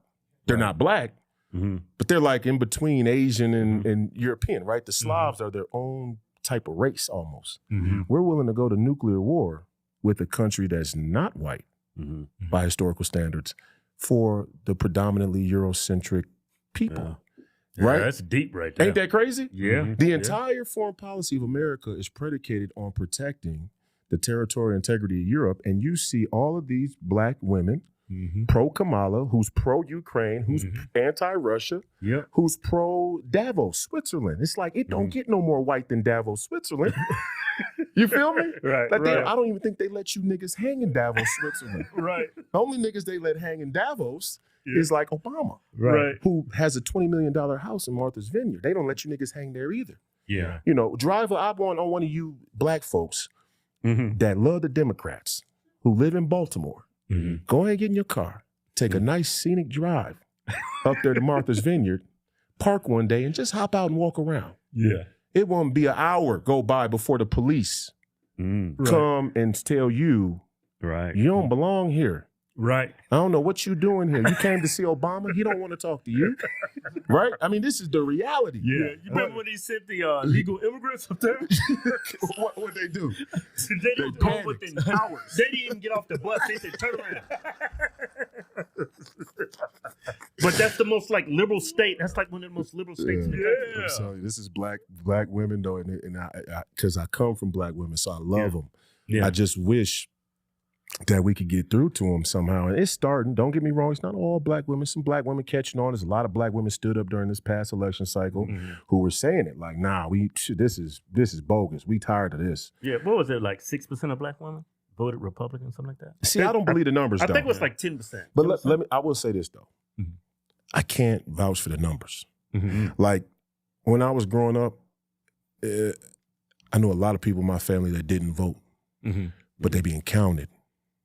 Are they being counted? Oh, I see. So it's a situation where, let's say the vote, we know the voting's rigged. I mean, again, Amy Klobuchar on the record, she actually did a demonstration for a Senate committee of how the machines can be hacked. Right. During our race together, we did a debate, and she tried to come at me about being an election denier. And I said, once you on the record in front of a sitting committee saying that the Russians can hack our machines, hack the Dominion machines, and she got to twitching and fidgeting in her seat and shit. Right. So we know the elections got a problem with it. My thing is that the conservative movement has been okay with allowing the narrative to stand that black people are actually voting this way. Black people may actually be in an agreement culturally, politically with the establishment's narrative, but may not be in fact voting that way. So we don't know because we don't know the count. So what I'm saying is a black woman could agree with Kamala Harris ideologically. That don't mean she went to that booth and voted. We assume because of what we see them say that they voted the way that they talked publicly. But I don't agree with that. I don't believe that. I don't know how black people are really voting in this country. It's hard for me to say because I know a lot of black people don't vote. Right. But they're always counting them. And it's weird. Every election cycle, we're waiting for the votes to come in from the black neighborhood. Yeah. Right? Yeah. We're still waiting for a lot of votes from, right? Why can't they be the first? We're all waiting on us. We're waiting for the votes to come in from this county here. Right. You know, This is crazy. This is a lot of Douglas County. You gotta wait on the niggas to get that vote. Right. You know they were late to the polls is what they really saying. Right? Yeah, they late. You know they was late to the polls. You know what I'm saying? So we saw a huge Latino vote go right. Yeah. They say 55%. That's what they say. See, the Latinos is different because they come from a history and a culture where, you know, they know communism, they know socialism, they know totalitarianism. You know, Venezuela, Cuba. Come on, they ran from that. Right. That's another thing you ask Democrats and they can't answer. You say, if communism and socialism is so good, why are these people fleeing from countries that are socialist and communist? They don't have an answer. Yeah. Tim Waltz, he didn't have an answer. He's just like, socialism is neighborliness. Yeah. I think that kind of hurts black people because they grew up in America. They don't know what communism is. Even though it's right there in their face here in America, they have no idea what it is. Yeah. True. No, you can ask them, but you know, it's crazy how complex the history. Even I know how even Malcolm X got roped into that. Even he got roped into communism. You know, he was more favorable for communism, and at the time, you could say that the dichotomy politically worldwide was free market capitalism versus communism. That was kind of the face off, and black people and our black civil rights leaders saw communism in conjunction with a repudiation of capitalism, which was represented by white corporate, Wall Street sort of political power brokers, which was true at the time. Right. What they didn't see is that even at that time in the 60s, for example, even going back to World War II, Franklin Roosevelt, FDR, wasn't a staunch free market capitalist. He was more of a socialist than he was a nationalist or a capitalist, right? So the history of communism, the lineage of it goes way back and is on both sides of the aisle. But people like Malcolm X and those civil rights leaders right in the 60s, they saw communism and socialism as a repudiation against capitalism. And that's how they framed it, right? And there's a lot wrong with capitalism. At the highest level, I say this, and I said this on my show once, and people are like, what are you talking about? Like, just stay with me, bear with me. You know, at the highest level, there's no difference between communism and capitalism. At the highest level.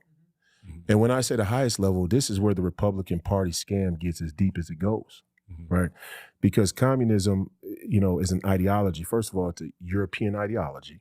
So again, if you're pro-black and you're anti-Eurocentric, how you become a Marxist blows my mind. Yeah. You're following a white German philosopher. Okay? Right. So, I mean, don't get no more white than German. Right. Karl Marx, German philosopher. You're following a German philosopher calling me a Nazi. He was a German Jew, wasn't he? He was a German Jew, that's right, who renounced his Jewish heritage, though. His father, he comes from a line, his father, rabbinical line, and he renounced his father's religious. Well, he wasn't so bad, huh? Oh, Daddy Marx. You know, Daddy Marx probably sitting there, son, you saying there's no God?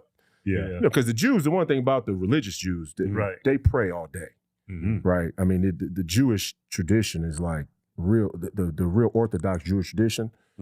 They got merit to be saying the rest of y'all, you know, y'all is sloughing on this faith stuff because they pray all day. I mean, they really live by it, and you can tell by the way they dress, right? And how they move.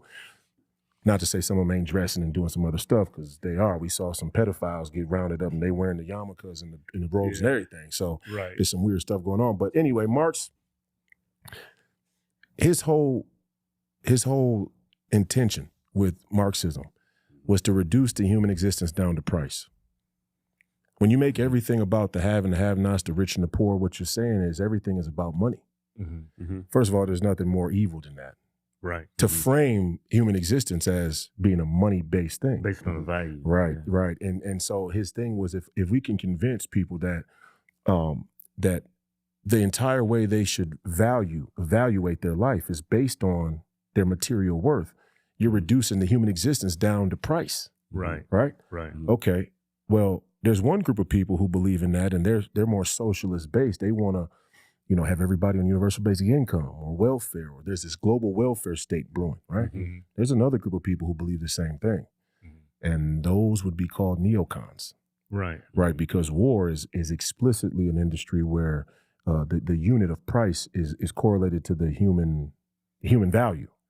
Right. And so when you say, you know, we're going to go to war at, you know, unrestricted, unlimited war, and the people don't matter because there's a price that we have to meet.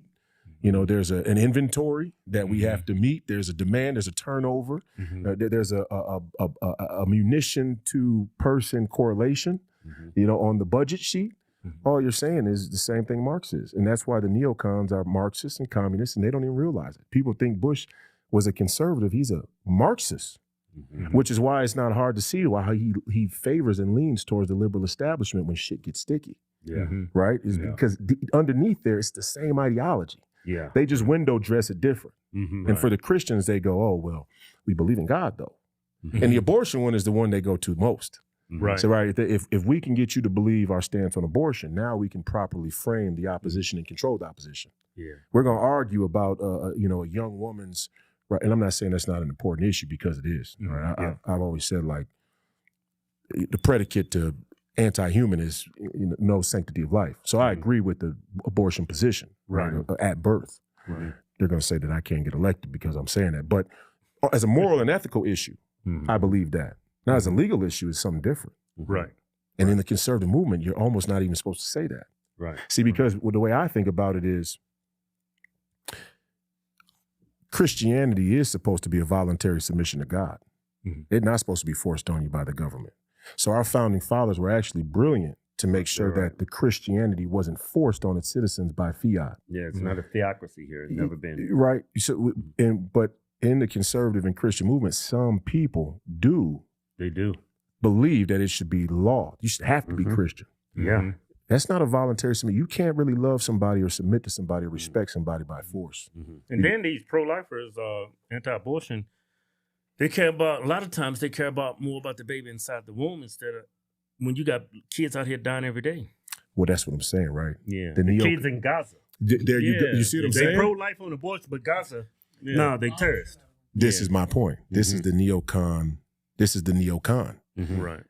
But see, they represent themselves as Christians. So if I say I believe in God and I say I support Israel, all of a sudden I'm Christian enough to be called a conservative when really my business practice is communist. Right? Yeah, right. And that's what we're dealing with. That's the American, problem right now, is that both parties are captured by a radical materialist and sort of communist, proto-communist ideology. Yeah. Right. I think a lot of times, like, being a black gay woman and you're a Marxist and you're a Democrat doesn't make any sense. Right. I don't think they realize what's going on. The game is being played, just like these Republicans who's pro-Israel. They don't realize the game that's being played on them. Yeah. I look at the aerial footage, drone footage of Gaza. That looks like a genocide. There is no Gaza. Gaza's gone. Right. To be whatever is going to be renamed. It's no longer Gaza. There's nothing left. Yeah. Yeah, they did exactly what they said. They did what Nikki Haley's told them to do. Right. Yeah, they finished it. The only thing they didn't do was kill all. And you do gotta give some credit where credit is due. Israel has the arsenal to have. They could have killed all of those Palestinians. They could have. Yeah, it's our money, our weapons, right? They definitely could. Oh, for sure. Oh, we're paying for it. Yeah, and they could have killed all of them. They didn't. But what they did, in my opinion, is bad enough. Now, at the same time, again, the Palestinians. See, this is one of the highest levels of controlled opposition too. And I love when Bannon said, we're on every side of the trade. Somebody asked me, it was like, do you support funding for Israel? And I said, with conditions. And I said, but all of our foreign aid should be conditional. Right. That's common sense. That's common sense. And the condition should be, we shouldn't be on every side of the war. Okay, if you want to support Israel and you want to say it's on a biblical basis, you better not let me catch you saying God isn't real. You better not let me catch you pushing this secular scientific revolution Darwin shit. Right, because then we're not tied to them on a holy and biblical basis. Right. If we're gonna fight a holy war against our religious enemies, then let that be it. But then you can't be giving money to our religious enemies too. Right. Who we do give money to? Right. The Saudis, the Yemenis, the Qataris, the Emiratis, the Egyptians, the Pakistanis. They're all getting a piece. Right. So it's like. What the hell is going on? Well, I tell you, and I told Dan this when we were talking. See, he thinks that the Jewish power and sphere of influence is the highest sphere. The highest sphere of influence in society is always the people with the biggest guns. Always the people who you got to fear will actually come and kill you. And so that's where the conservative movement also has problems, because we have a natural affinity, affection for our military. For our soldiers, for our servicemen and women, veterans, right? But effectively, Trump touts that a lot. Every conservative does. You go to any conservative caucus, BPOU. I remember Tom Emmer came in. He comes into the Minnesota Republican Convention. He stands up. He's one of the first people to speak. He said, stand up if you served our country.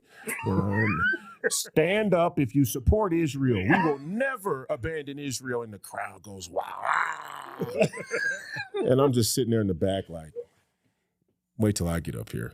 Yeah. And I come up there and I'm like, globalism. And then the crowd goes wild again. And it's just they're pulling, pulling, that push and pull between, the controlled opposition Republican Party and the real, kind of MAGA base. But what I said was, you gotta, to Dan, was you gotta realize that America's zooming Israel. We're the ones using them. See, we think they're using us because they get to, beat their chest in the Middle East, and they can bomb some Arabs who they, really don't have a lot of love for anyway. It's a huge beef there. It's been going on between Christianity and Muslims. Yeah, it's been going on for 2,000 years, though. It goes all the way back to the first Roman-Jewish war, right? I mean, that beef in that part of the world has been going on. So you think United States is using Israel to do that dirty work? No. I don't think we give a shit what happens over there. No, seriously. Okay. No, what we're doing is we have created a reverse vassal empire. The vassal state is, I'm a smaller country, I'm a smaller town kingdom, I'm going to pay you, the big kingdom, to come and protect me. What we do is we pay them to protect them. Now you ask yourself, what bodyguard would bodyguard for no money and then even pay to bodyguard. I'm going to pay you to take a bullet for you. That shit don't make no sense. Right. Unless you realize that the business model is if we have enough reverse vassal states, we have an unlimited justification to print money and steal it from our own taxpayers. Well, I see. Right? Yeah. Anybody out there in the empire, the international rules-based order, the global NATO alliance or the United Nations or the G20 or whatever, it's all a justification for us to print money, unlimited money, put our people in unlimited debt, and steal. That's what we're doing in the Middle East. The Middle East is the perpetual sort of revolving door to be able to print money. It's always a fight there that we need to be involved with. That's why I said bring the Jews out of there. Because now we get to see, is it why you want to be there so bad if the Jews are gone? Now Trump's saying bring the Palestinians out. But let's see what y'all's excuse is to put all this, misappropriated, let's say, funds, money, once this conflict's not going on anymore. So that's why I was telling Belzerian is like, in the sellout part about the Jewish elite that he's speaking about is they're willing to put their own people in the line of fire to seal the deal. Right? They're willing to play that role. They want to see that happen. Well, they'll play that role like, hey, we're in the line of fire. It's like, how did they roll up to the wall of Israel? Yeah, with all that security they got. They got to be mighty damn incompetent. Come on. And I'm anti-Semitic. You got 70,000 fucking cameras on this wall here. And you mean to tell me all these Palestinians who you have all this great intelligence, remember, the huge excuse for why we're so closely allied with Israel outside of the religious affiliation is their intelligence in the region. Oh, they got all this intelligence. Intelligence sharing. It's real sophisticated. But I could hang glide right in here. I could get on a bicycle. I could roll up ET style on a bicycle with a propeller on it. I'm just... with a missile launcher on my bike. Missile launcher. Yeah, you know what I'm saying? Like I got an RPG on my bike, and I just roll up to the front wall of Israel. Come on, man. I mean, who y'all think? And I went off about this, and people got mad at me. I was like, y'all think we're stupid? I told Ben Shapiro, you must think we're your bitch. You must think America's your bitch. And then, in fact, it's crazy how this shit goes. Ben Shapiro and Mark Levin both said the same thing. They threatened us. What? Oh, the average American citizen doesn't even really understand what was being said. What they said was, if America doesn't come help us, then we're going to use the nuclear option. Right. You're forcing Israel to use nukes. So that's a lack of sacred honor. Right. The idea that if Israel got into a position where they had to fight to the death for the Temple Mount, and they would kill everybody in response is a real indictment of their moral fabric.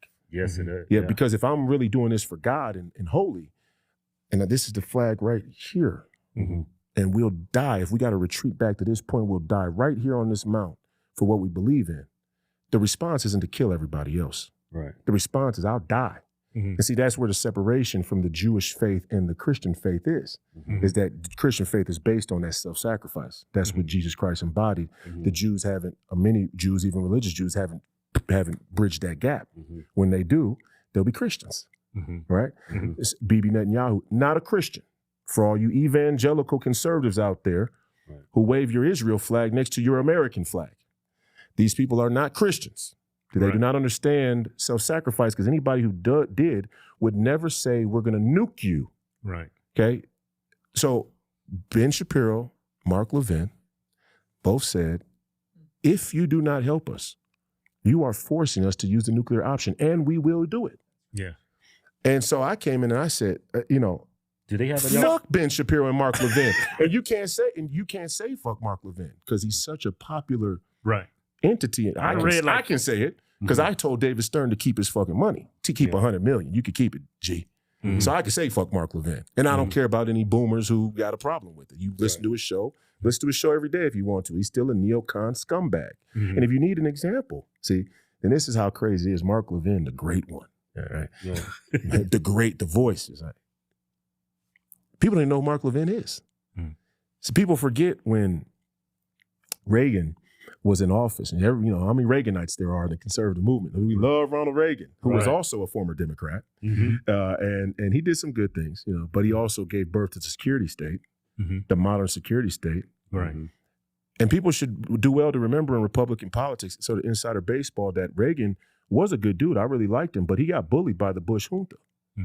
When he ran for re-election the second time, little George, George, he was little George. George's dad, George H.W., Herbert Walker, he primaried Levin to wedge himself in there as the vice presidential candidate. Reagan had overwhelming support, not only in the party, but in the country. Right. And Bush, Daddy Bush, decided the power play is, I'm going to primary Reagan.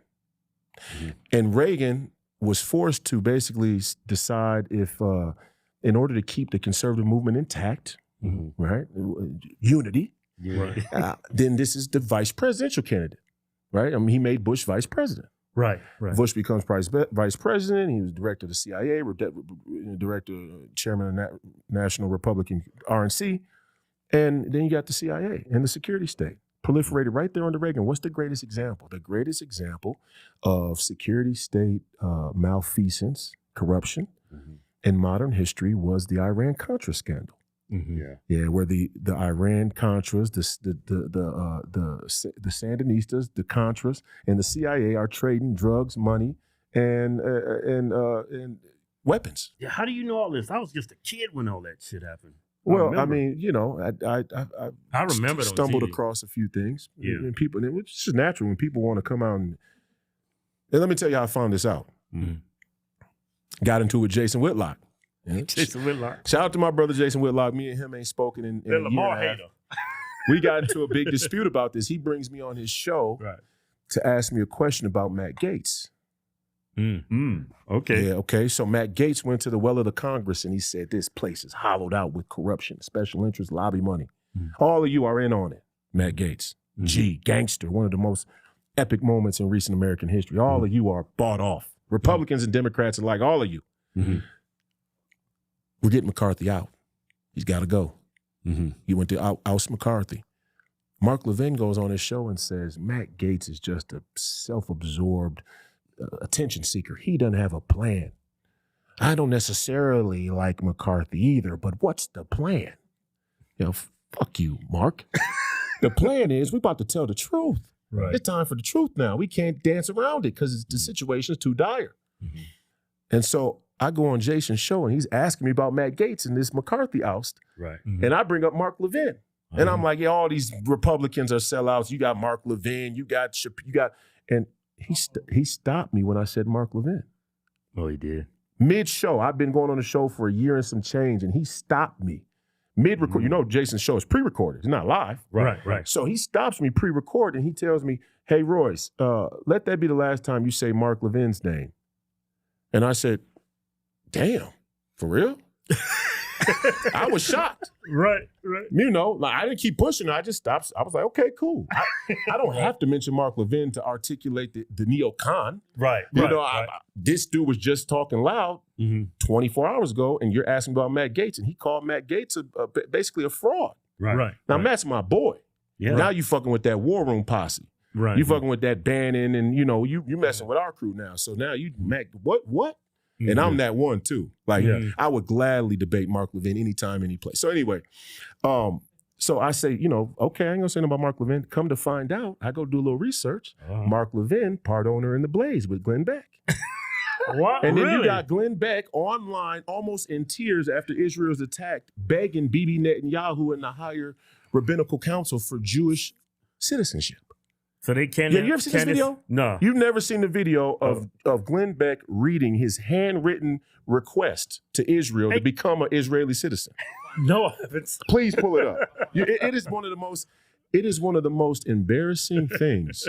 I think. I roll with Jews. I Jewish people I love, they like family. I'm Christian. Jesus Christ was a Jew. All of that's good. Right. Bro, you're an American. Don't let me catch you online but begging. There is something about the state of Israel that connects deeply to me. See, Jewish? To have the privilege to stand with the Jew is a tremendous honor spiritually. Spiritually. So I want to read a letter that I wrote that I am sending to the state of Israel. That's crazy. That's cuckery right there. You never seen this? No. I'm glad I came. If this is the only thing you see from me coming, I'm happy. In this moment, I have chosen to ask you for citizenship in the state of Israel. I have nothing to offer but my voice of support.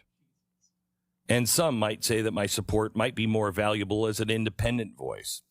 Perhaps they're correct. Perhaps they're correct. But my request for citizenship is not about words. It is about deeds. Why, one might wonder, would I want to embrace a heritage and identity that is so ruthlessly hunted down again and again?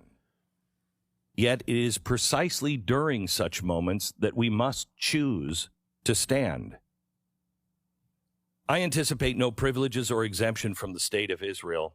I instead yearn to align myself with those willing to rise, to fight, and sacrifice for the fundamental right to live. Is this not what both Israel and America embody? Not really. In closing, my desire for dual citizenship does not stem from any expectation of gain, but from a deep-rooted belief in standing with what is right and true. 10 years ago, I took my children to Israel for the first time, but we first visited Auschwitz in Poland. I told them, you cannot understand Israel without the Bible or Auschwitz. May Israel remain an eternal flame of hope, a beacon of resilience, and a testament to the enduring human spirit. Like he's got a gun to his head. I mean, you know, and here's the crazy thing about it.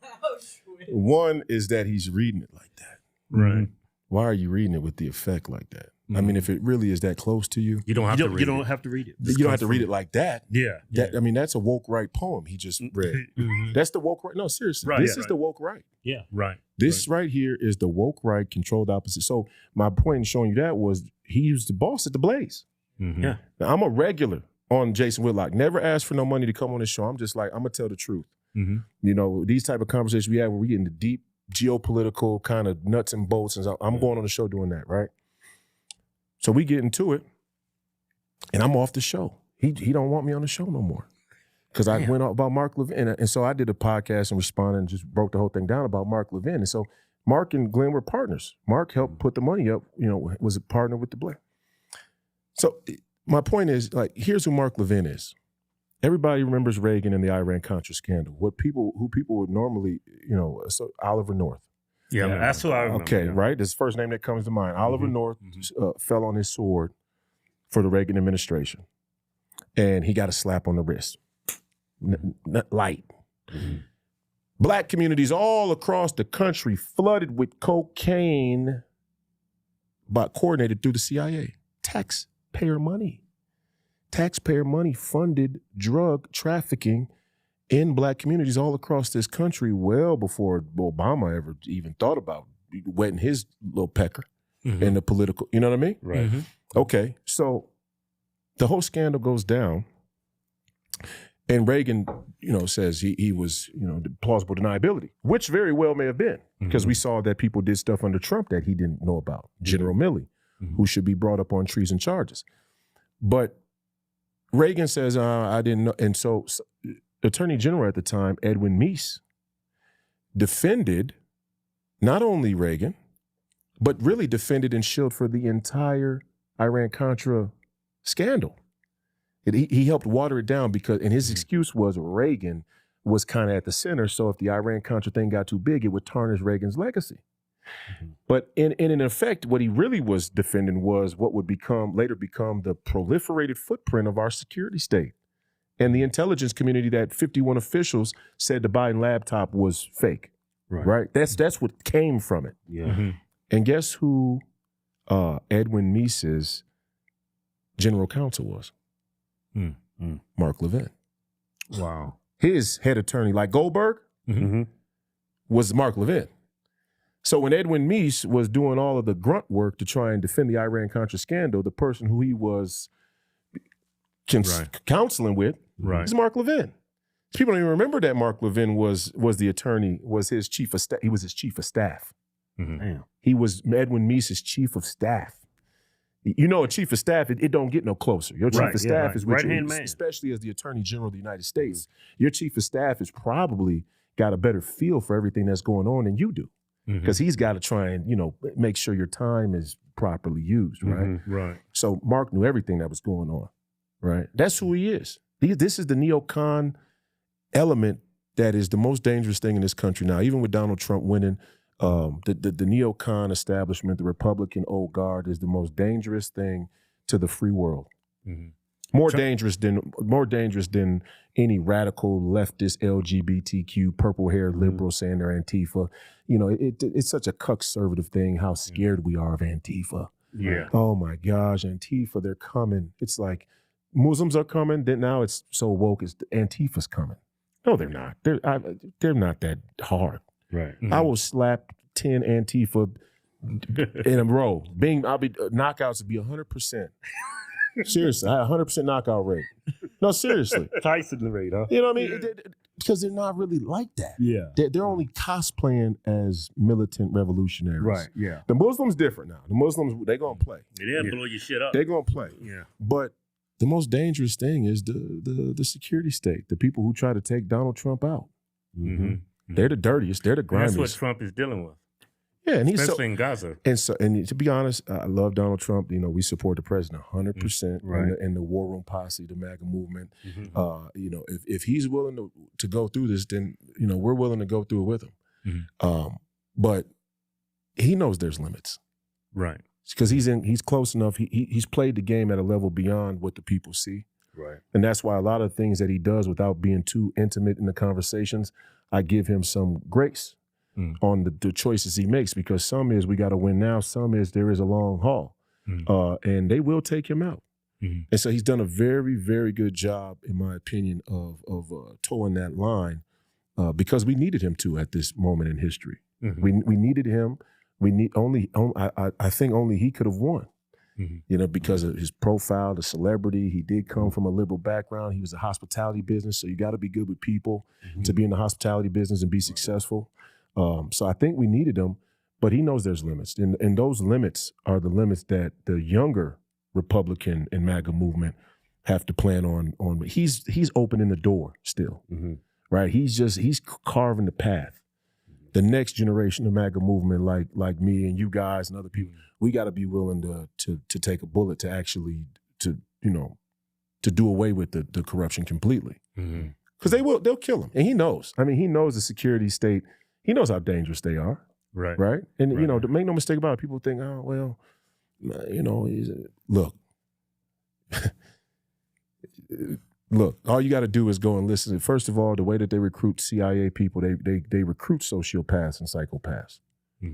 That's what the military does. They find minds that are moldable, that will do what the business is of the military, right? And on the intelligence community side, when you're talking about assassins and whatnot, there are people out there who may love this country, who may talk about their patriotism, you know, who may say they signed up for all the right reasons. You know, the Muslims are coming, but they will put a bullet in Donald Trump's head for the right price.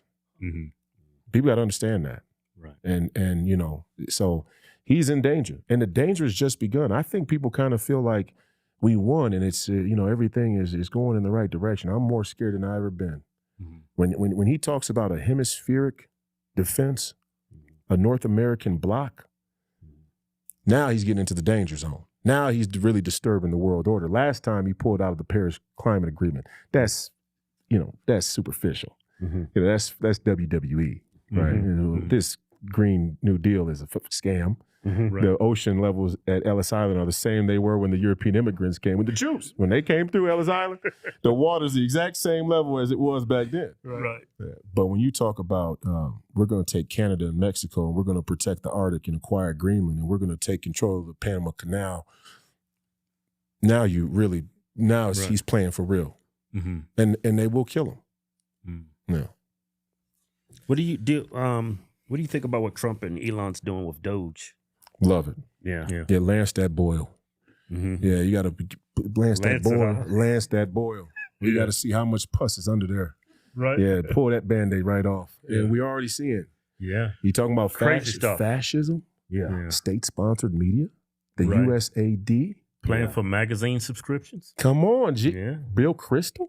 Another neocon warmonger. Yeah. Getting paid. Yeah. Funding all these illegal immigrants to come to our country. Our own government was funding that. What was the excuse, though?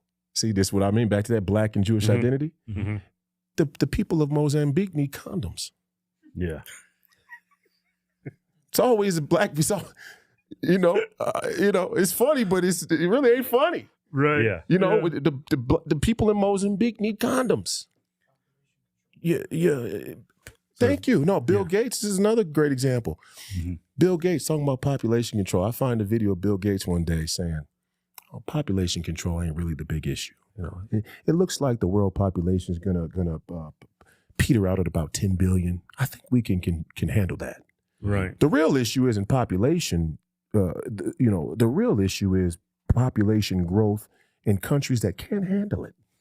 Right. And he went to a cutaway. He went to a cutaway graphic, and every country on it was black and Arab. Right. That's fucking racism. What is now that? that is racism. Yeah, it's eugenics, right? That is the highest level of post-World War II Democrat liberal order establishment, sort of scientific, managerially, globalist, Davos, Switzerland racism. Right. And these black people, they love Bill Gates. It's like he just wants to give us vaccines. Yeah, he's a Democrat. He wants the Mozambique people to have condoms so they stop having babies. It got nothing to do with HIV. Mm-hmm. Right. And if HIV, and we don't even know what's real about HIV still. They're still trying to show me commercials of PrEP. And without saying it, the 4 out of 5 couples are gay. Yeah. Just everybody in the commercials gay. Yeah, you know what I'm saying? Right. They don't want to come out and say, Yeah. this is a homosexual disease. Right. Either you're homosexual or you dipping in both pools. Right. They don't want to just come out and say that. So this is going to be things that are, genetically modified organisms, and we're injecting them in little kids' arms. We just shoot them right into the vein. Yeah. But I mean, it's good. I mean, good enough. You get who we're dealing with. Yeah. But I mean, but they're saying the U.S. aid, do the people of Mozambique really need condoms? No. Maybe. I mean, my thing is how HIV is spread is like the men are not infecting the women. It's men infecting men. Okay, and then there's a lot of maybe there's some both ways going on in Africa, and that's possible. But what we see in America statistically is that you got to do anal. That's going to be the way that it, and maybe men who have HIV and anal with women. Now women do have a better chance of contracting it from a man than a man from a woman. Right, because the nature of the sex is man to woman, the penetration is tearing, and there's that type of situation. So maybe they have an HIV epidemic in Africa, but who am I trusting? Yeah. And am I trusting the government, which is what Doge is saying, is like, are we trusting these bureaucrats to give us an accurate number for how much the condoms cost? Right. And that's what we got to start to lance now. It's like, all right, now we're gonna actually do an account. No more happy talk about the people of Mozambique needing condoms. And we went for that in the first place. I mean, that's how. Yeah, that's crazy. And a lot of Republicans didn't do anything about it. Oh, they're in on it. See, because whether it's condoms or it's international security, it's all the same. It's all the same scam. Right. So our national interest. Yeah, I want to talk the people about this. of Mozambique. I want to bring up this AIDS stuff. Yeah. Why is it that it spreads among gay people so prevalent? Just like monkeypox, they try to play that same game with monkeypox. It's a homosexual disease. The reason why the clinical explanation, the sort of scientific explanation they say is because 2 men fucking each other is going to be an exchange of blood and tearing. Is that homophobic? No, man, that was real technical. It's medical. It's anti-Semitic. Is that anti-Semitic? It is. That's what it. I mean, if you go to a doctor and ask them. Right. Yeah. If you even take 5 minutes to look it up and go, why is it more prevalent with homosexual men? They're going to say that's why. Right. So all that skin ripping and blood, and they tend not to look. I mean, Well, what? No. You don't have to worry about getting a man pregnant too. Well, and so it's a lot of unprotected. There you go. That's one of those subtle kind of know cultural nodes that people misses.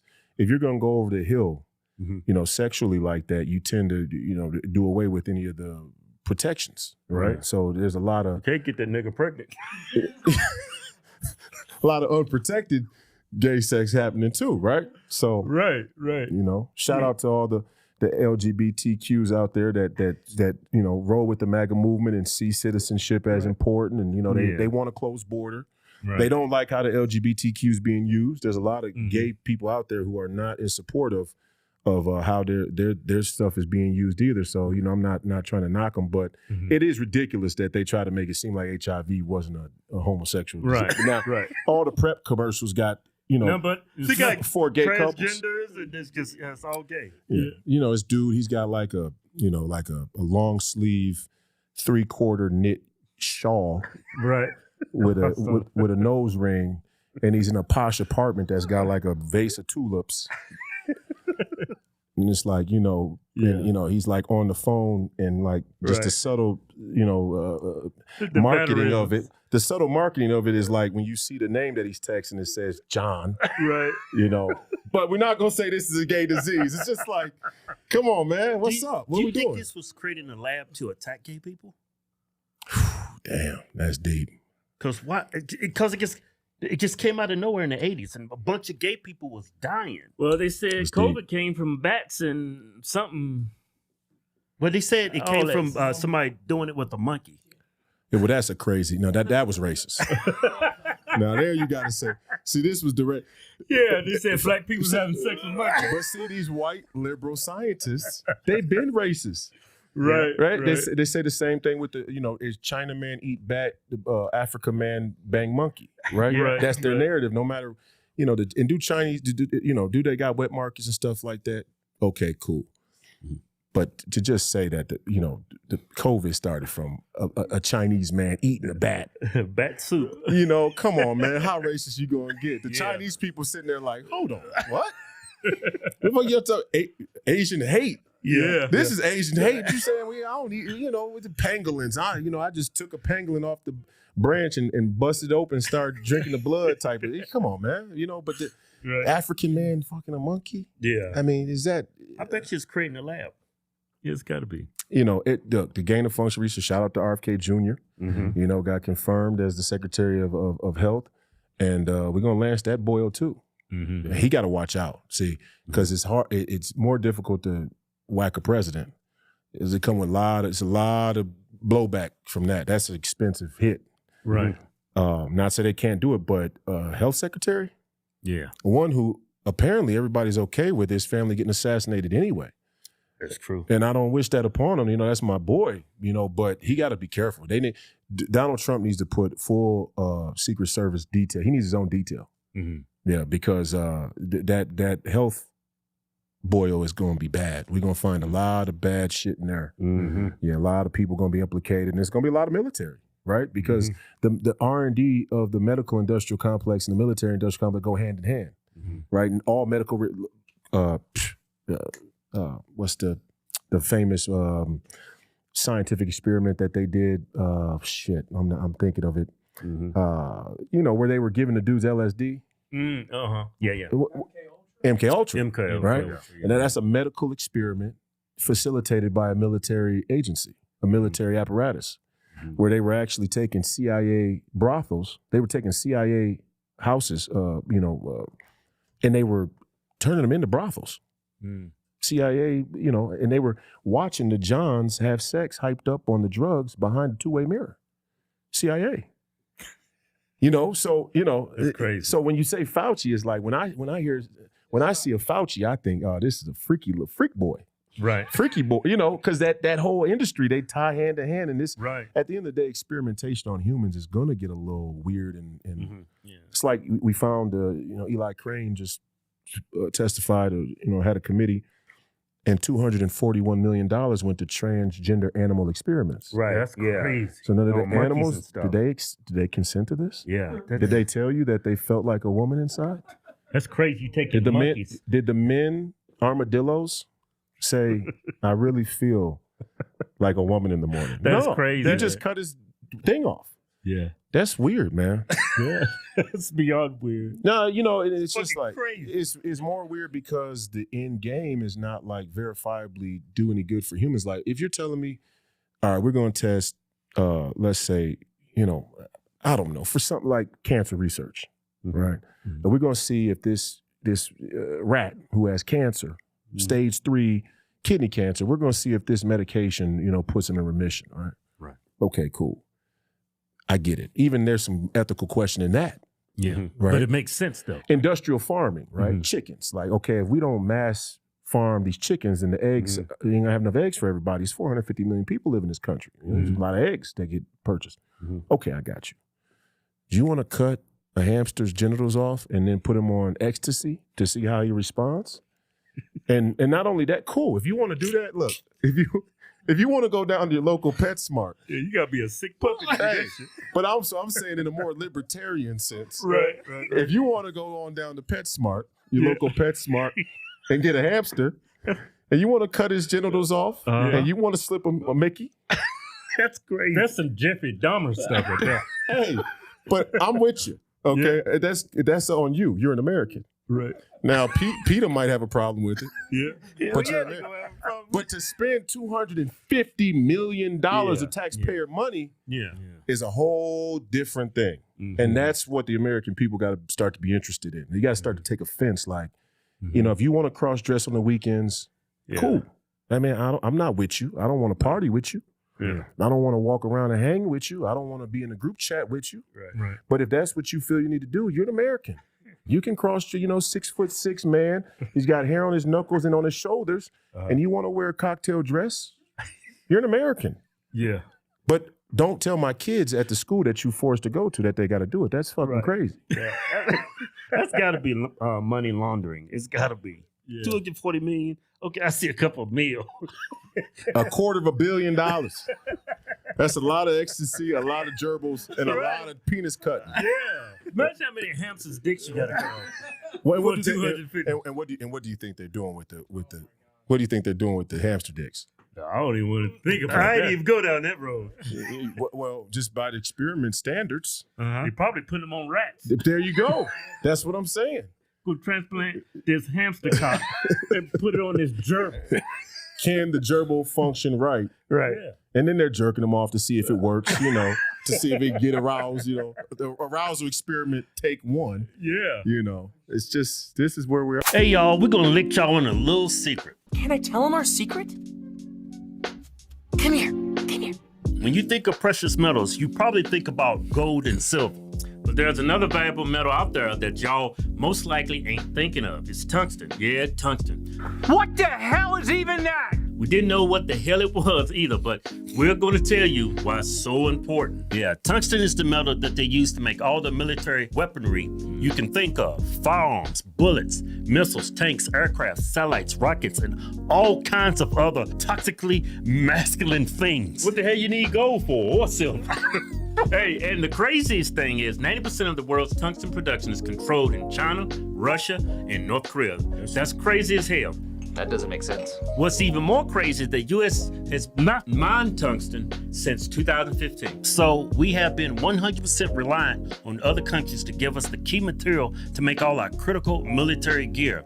But with Trump back in office, all of that is about to change. American Tungsten is one of the main companies leading the way to get America's tungsten production back to what it used to be. American Tungsten used to be the 5th largest tungsten mine in the United States, but stopped production in 2010.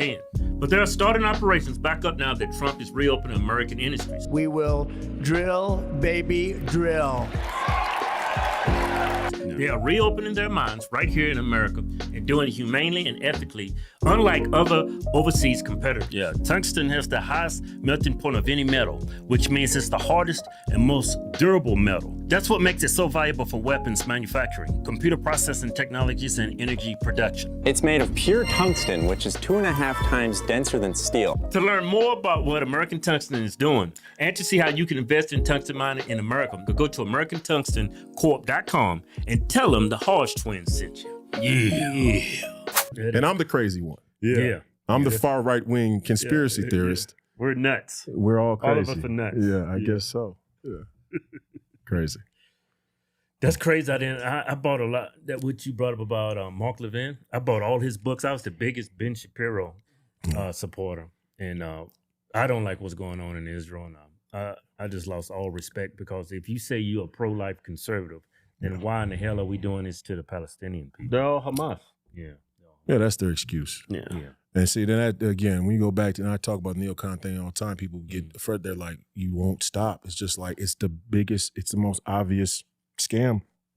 All these Republicans, conservatives, American patriots, they wear their flag, and so you have to have their 1776. I always tell people, you get the choice now. Do you want to live in a 1776 America or a 1945 America? The 1776 America is, I have the right to own a gun. I have a right to have a community of people who I'm closely connected with that I can count on and rely on in a bad situation to come to my aid in a militarized effort to defend our sovereignty, our individual sovereignty. And I have the Second Amendment. Now I can speak about whatever I want, whether that be the current president or Israel or China or gays or Christians or I get to say whatever I want. Right. The post-World War II Democrat liberal order, so aptly named, is a whole different. Eric Weinstein said this brilliantly, and he's no conservative himself. He's not a right-wing conspiracy theorist. He's like nominally a Democrat, voted Democrat most of his life, and he said it perfect. He said, there are two forms of democracy. There's a democracy of the people, for the people, by the people, and then the democracy that they're talking about, and talking about the liberal establishment, they're talking about the democracy that was agreed upon and sort of is protected by institutions after the Second World War. Yeah. The load-bearing walls, they call it, of the international rules-based order. That's what they mean when they say democracy. So when they say Trump's a threat to democracy, it's a dog whistle for globalism. They're not saying genuine democracy because we know they don't believe in that. Right. They're talking about the international rules-based democracy. And, it's crazy that, it's people, Republicans, they're all for the expansion, proliferation of a security state and military state if we're going to fight the Muslims. If we're going to fight those dangerous, pesky, crazy Arabs. Man, they don't even want to mess with us. The only reason why they mess with us is because our stance with Israel. And what we've done to them. Yeah. Yeah, well, what makes a man hijack a 747 and drive into the World Trade Center? They don't fly. Yeah, they fly into the World Trade Center. They just evil terrorists? I don't believe that. Well, and there's some evil people out there, right? Yeah, but theirs has definitely been concentrated and sort of militarized, right? So there, we got crazy people here that would do similar things, right? But it's not militarized, right? They don't have thought leaders that are organized and all the crazies and saying we're starting to now. That's the Antifa movement, right? We're in the earliest days of Antifa becoming a pro military, a paramilitary sort of militia, right? But at the end of the day, I think they don't believe in anything enough to really go all the way. Even in old communist nations like Mao, China, and Russia, these people had a sense of national pride and honor that allowed them to dig deep and really carry out that type of heinous. These people are squeamish. Yeah. Right? And you get a couple who are crazy enough, and then they're like, their mea culpas, they're in tears. They can't believe what they've done. It's like, they're not real hard. Right. Like the Islamists are like, no, I'm going to die for this and I'm good with it. And I take a sense of pride in it, actually. Right. I'm not apologizing. It's in their religion, right? Right. That's what I'm saying. It's militarized, right? Muhammad was a warlord. There's a big difference between him and Christ. But I will say we got two bad choices. Right, we got our own national security state apparatus, and then we got a group of people out there who are hostile towards America. And I don't necessarily buy that it's all of what we've done to them. And, you gotta remember that the Arab Empire and the Persian Empire were very, very effective slave-taking nations themselves. Right. These aren't great people who it's not in a vacuum. Like, the Arab world just popped up and these people were just minding their own business. Now, if they could have done what the British Empire did first, they would have done it. And I don't take their claims of what people are, what the people in Palestine are. A good example is, okay, the Egyptians in the Arab world. Mm-hmm. If you don't like, why didn't you take the Palestinians in? Yeah, they don't want to take them, huh? No, they don't want them. Mm-hmm. No, Jordan, they don't want them. Mm-hmm. Nobody wants to take them in. Mm-hmm. So it's like, okay. So, the whole Arab thing anyway, this is another scam. It's like, there's 1 billion Muslims. Mm-hmm. Okay, there's 1 billion Christians, and the Pope is saying that let's take the vaccine, right? So you mean to tell me this? What I'm saying is the Muslim faith is even more decentralized. Mm-hmm. You got your leaders, but it's very decentralized because they don't have a Pope. They don't have that centralization. And it's over such the biggest Muslim population is in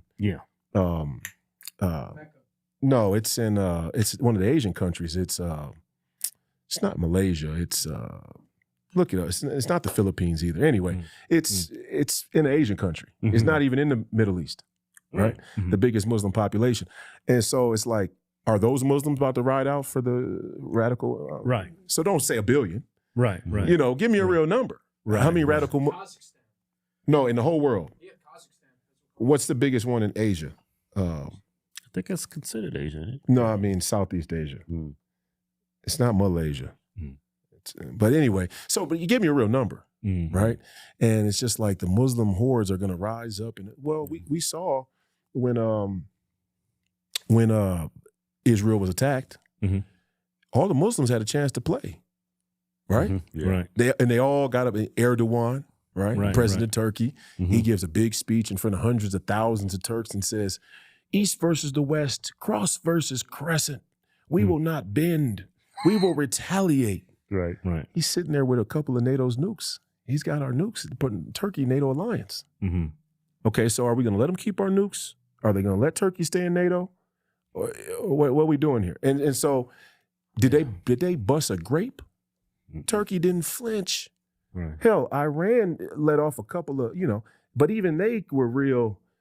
Right. And so it's just like, okay, so now you want me to believe that, people, the Chechens, the Afghanis, who we funded, by the way, going back to Reagan, the first people to bring the Mujahideen into the Oval Office was Reagan, which became the Taliban, which supposedly we went to Afghanistan to fight. Right. Although Osama bin Laden was never a part of the Taliban, he was a part of Al-Qaeda, which was a Saudi-funded, Pakistani-based terrorist group. And now all of a sudden we find Osama bin Laden, SEAL Team 6, we find Osama bin Laden, we kill him in the middle of the night, and we give him a sea burial? Right. Okay. Number 1 terrorist in the history of America, responsible for the greatest American fatalities, fatal incident since Pearl Harbor. And we gave him a sea burial because it was the Navy. You guys, your ceremony's that important. Right. No, if he was, and I'm saying this as a point because people bought into this. Right. Yeah, we bought into that the Patriot Act should justify the American government surveillance and security state surveilling all and taking our privacy away. Right. Everything that happens to us is basically everything you read here from the left, right, especially the right, everything's a lie. Oh my God. Dude, Osama bin Laden's head we should have brought his head back and it should have been on a pike in front of the White House or at Ground Zero as a warning to all these other people who aspire to great terrorist, agendas. Right. His head should have been on a pike. They gave him a sea burial. Why? To your point, we were shamed. That's why you buried the number 1 terrorist in American history in the cover of night at sea. You're ashamed because he was walking around with American money in his pocket. I remember after 9/11, I got one of them crazy photo memories. I was like 11 years old at the time, 12 years old, 6th grade. I remember when the planes hit, we were in class. They just started putting TVs in classes. Right? And they, everybody was scared. And I remember the next day, Dick Cheney was on MSNBC. Dick Cheney. Yeah, Tricky Dick and his daughter Liz, Rhino neocon extraordinaires, Kamala Harris. Yeah. Right. Republicans, but she Republicans against Trump. No, it's crazy. That lost her the election. Yeah. Unspokenly, that was a death nail. This Dick Cheney, come on, you guys are scraping the bottom of the barrel. Right. This dude is a straight up war criminal. No, for real. I mean, he's straight up and down. Like by all men, if you're going to say Palestine is a crime against humanity, then Dick Cheney is a war criminal. Right. Right. So that I got to keep the stand. But I remember Dick Cheney going to MSNBC. Right. MSNBC. Yeah, Rachel Maddow and company. Back then it was Scarborough before Mika cucked him out. But so he's explaining how we're going to go on this, this crusade in the Middle East against terrorism. And he says, Pakistan. Because the guy asked him, he's like, well, what do you think about Pakistan? What do you think? He said, no, Pakistan, we've had contact with Pakistan. They say they support us in our fight against terrorism. They had nothing to do with this. Right?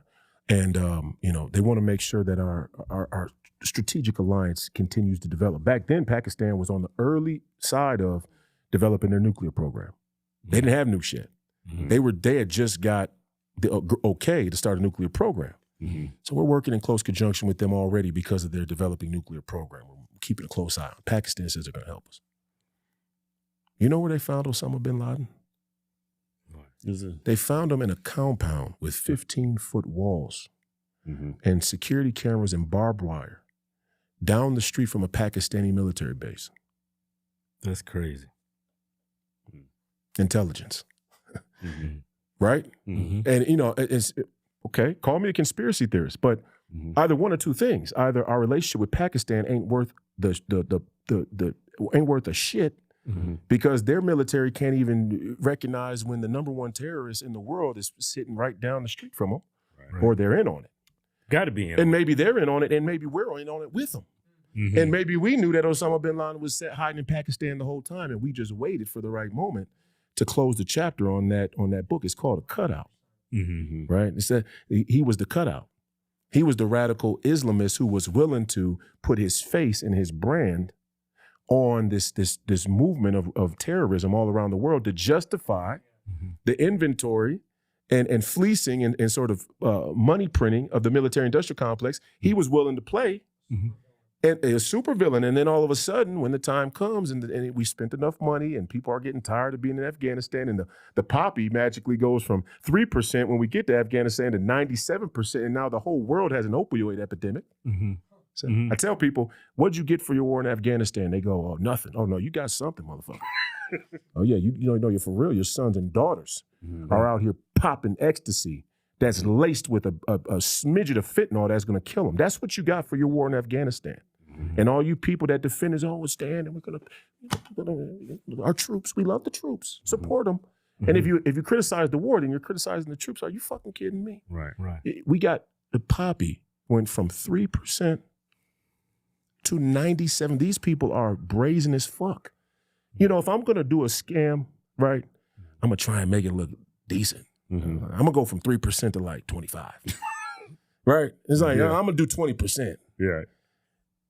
3% of the world's poppy production when we went to Afghanistan, when we left in disgrace and left the Afghan people who we said we were there to try and bring into the modern world, who we spent billions of dollars in federal money like AID to teach their young women about liberation and birth control. And then we left them there in a cloud of smoke, and now we pay the Taliban $15 million a week at ransom so they don't hurt their own Afghan people, right? So when you say that the Middle Easterns are just mad at us, no, they took their own people hostage, put a gun to their head and said, if you don't give us money, we'll kill these motherfuckers. We'll kill these Afghanis, our own people. Right. Yeah, so they're not good people. But my point is, you went to 97% of the world's poppy production. You didn't even stop at 50. You could have stopped at 60. 70. You went all the way to the top, which means you're a scumbag. You're a scoundrel. Well, at least they didn't go to 100. You know what I'm saying? I mean, this is who Dick Cheney and them are, though. Yeah, this is who they are. And the craziest thing is I still go to these Republican Party caucuses, BPOU events, and they still running the same ex-military veteran scams, heartstring story. It's like the guy they ran against me in the primary.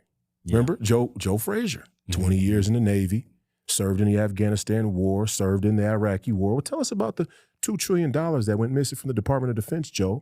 Or you just don't know how the process of acquisition works. I do.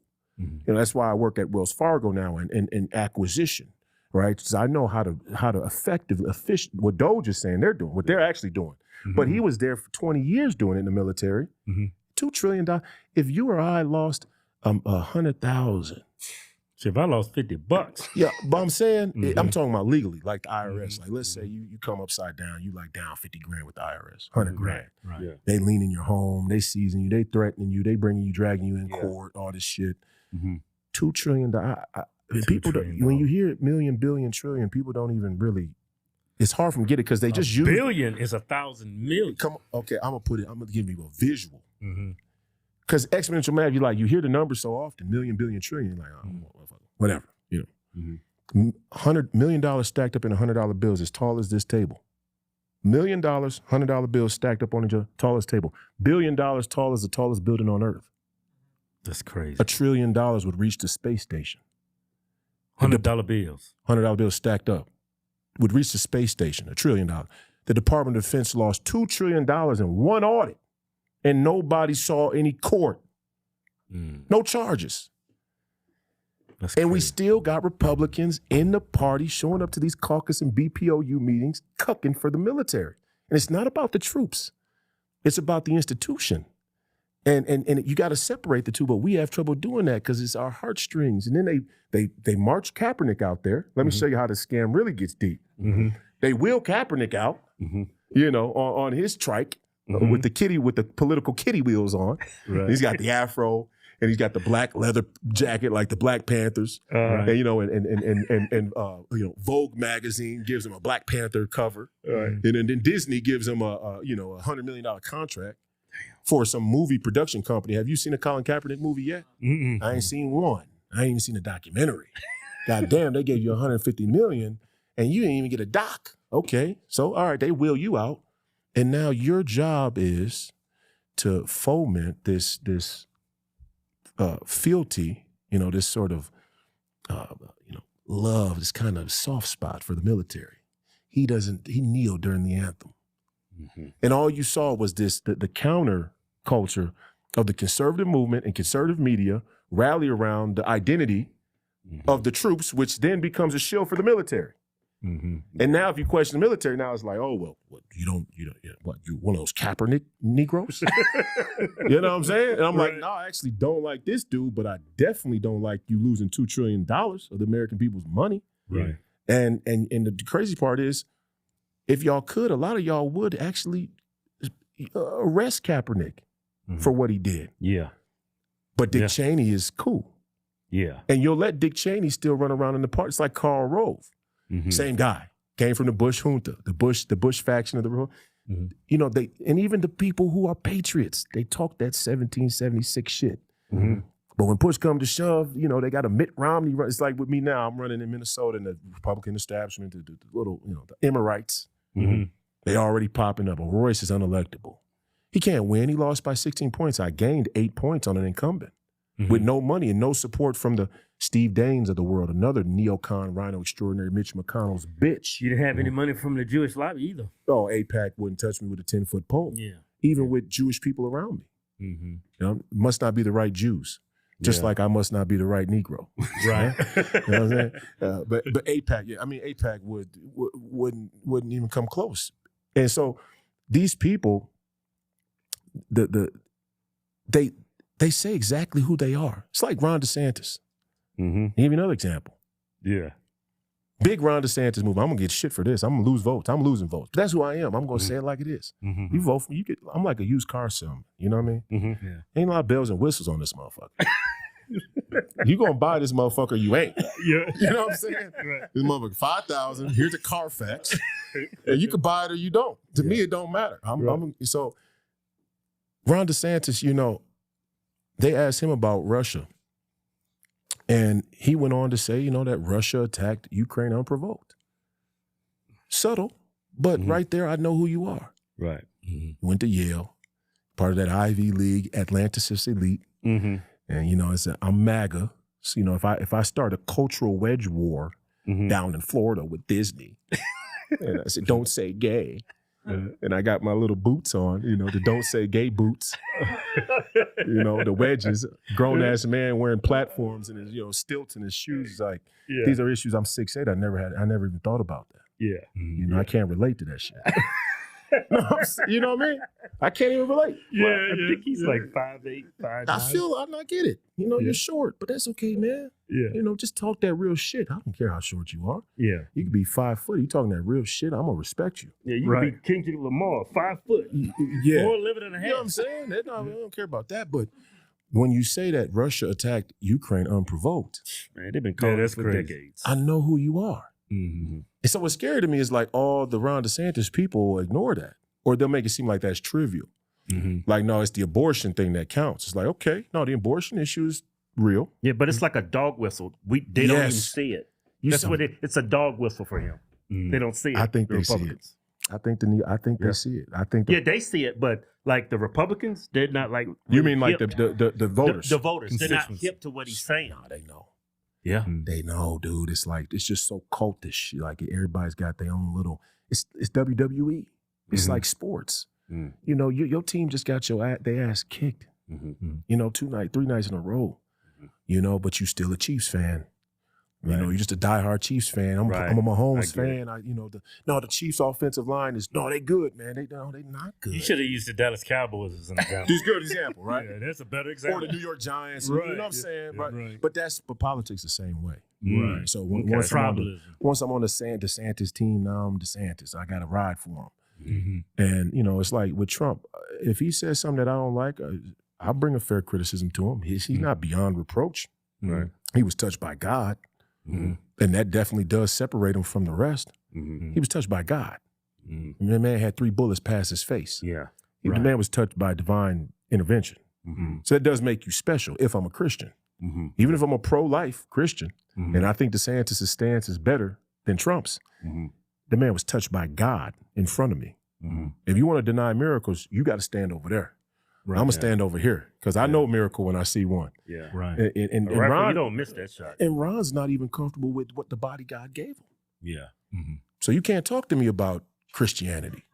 Right. No, for real. You're not even comfortable with the height that God made you. Yeah. You still wrestling with those type of identity.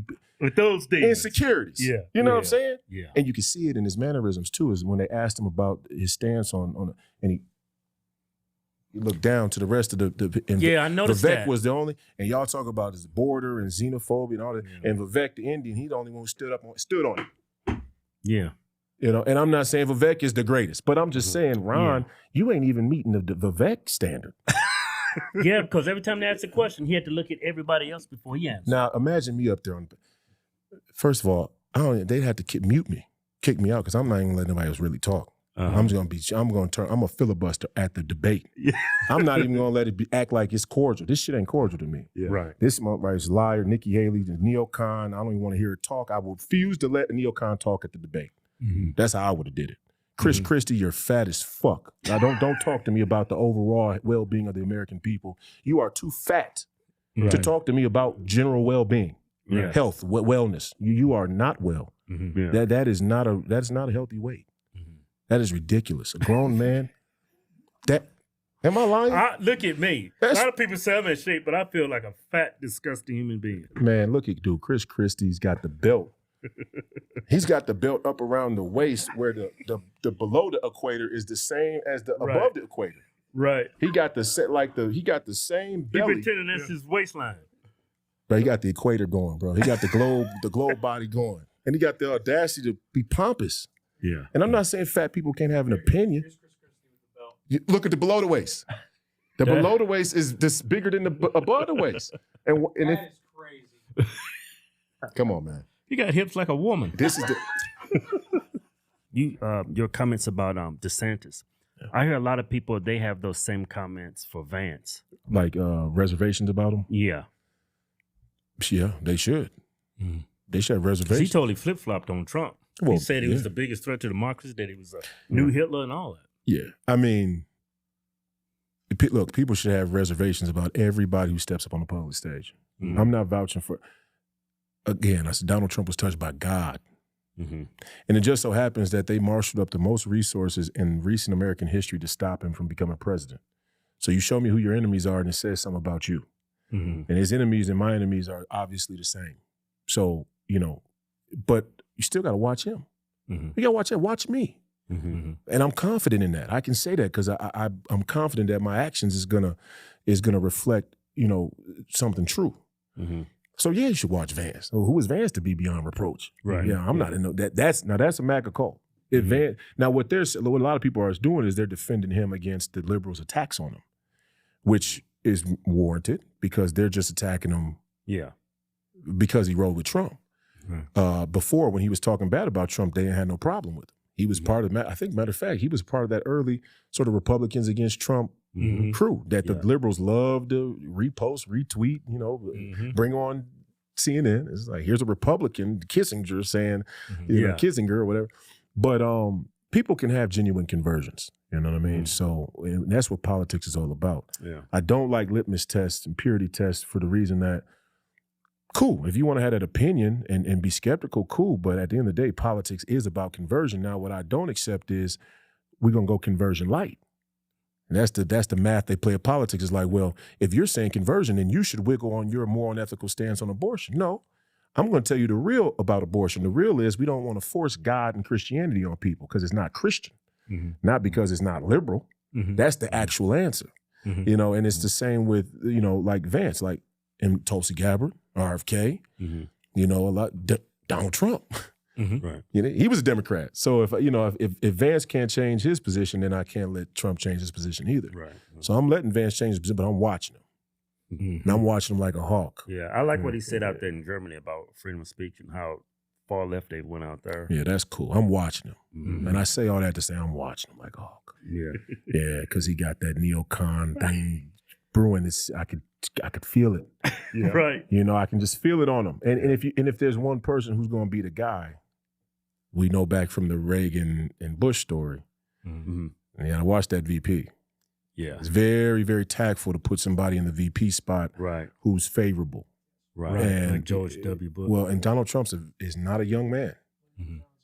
Right? Lyndon B. Johnson, that's right. It's another good example. But Donald Trump's not a young man. And look, I like Vance's story. Come from a hard blue-collar working, he says all the right things. That's cool. But again, when I see pictures with him with the yarmulke on, but bring up that picture if you can. What is up with that? Why do you, when we go to Israel, like we got invited to Israel, I said, hell no, I ain't going. I don't support what's going on out there. But whenever I see somebody, a politician or Republican, or to walk down certain areas of that country down the street, you have to wear that yarmulke. Oh, you have to? Yeah. Well, that doesn't seem very American. Yeah. Yeah, you have to wear that. I had a friend of mine who went there. For you to even approach that, you have to have that yarmulke on. Yeah, well, first and foremost, I don't like that. But I'm not here to, be able to tell the people of Israel what their tradition should be or the Jews or what their tradition should be. That's cool. All I'm saying is Israel shouldn't receive any foreign aid without conditions. Right. And the conditions are we need to be off every side of the war. And anybody who's in favor of continuing giving aid to Israel without clarifying who our enemies and who our friends are, people should be skeptical. People should have reservations of at least. And that being said, look, Donald Trump picked him. And I thought RFK would have been but people would say that about RFK. They'll go, well, look what he said on this or that, Right. And now it's give and take with if it was me, people would be like, I saw on my Real America's Voice show the other day in the comments in the chat, somebody goes, he wears a beard. That's like Muslim. That's not American. He's got to clean up his image. His watch is too big. It's like, dude, I have the biggest hands in the history of the NBA Combine. You want me to wear a regular watch? It's going to look like a woman's watch on my wrist. Yeah. Right. Which you wouldn't mind. You wouldn't mind a man who wears a woman's watch. And now I'm skeptical of you. Right. You know how to tell what a watch is supposed to look on a man's, but I'm just saying everybody's going to have stuff you could complain about. Can't please everybody. Vance is a much better pick than DeSantis. I'll give him that. Yeah. I think the base that he comes from, like just in his rise, even in Ohio, I think he's much closer to the genuine America First and MAGA movement than DeSantis is. And I know DeSantis is gearing up. He's going to try and make a run at it in 28. He's a horrible debater. He looked horrible on that debating stage. He's like a totally different man. It's like he was questioning everything he said. But before we let you go, I want to ask you about Trump serving I don't know whether to believe it or not, but he's trying to serve a third term. it's not going. They proposing legislation where he can. I love that. Yeah. I love that. Yeah. Yeah, no, if he can get that done, let's do that. No, seriously. They can say what they want. Oh, tyranny. Oh, he's done democracy. There you go, democracy. You still got to vote for him, though. That's the thing. Yeah, you still got to vote for him. And here's the thing. They don't have a problem with President Xi being president for life. Mm-hmm. They want to keep getting their, about Netanyahu, too, yeah. They want, you can't even say that. I mean, again. But, they don't have a problem getting their, their bedazzled iPhone cases from some, some sweatshop there in China under President Xi's rule, right? Mm-hmm. And he's been president. He now named himself president for life. They don't even have private elections in China. The elections are actually surveilled.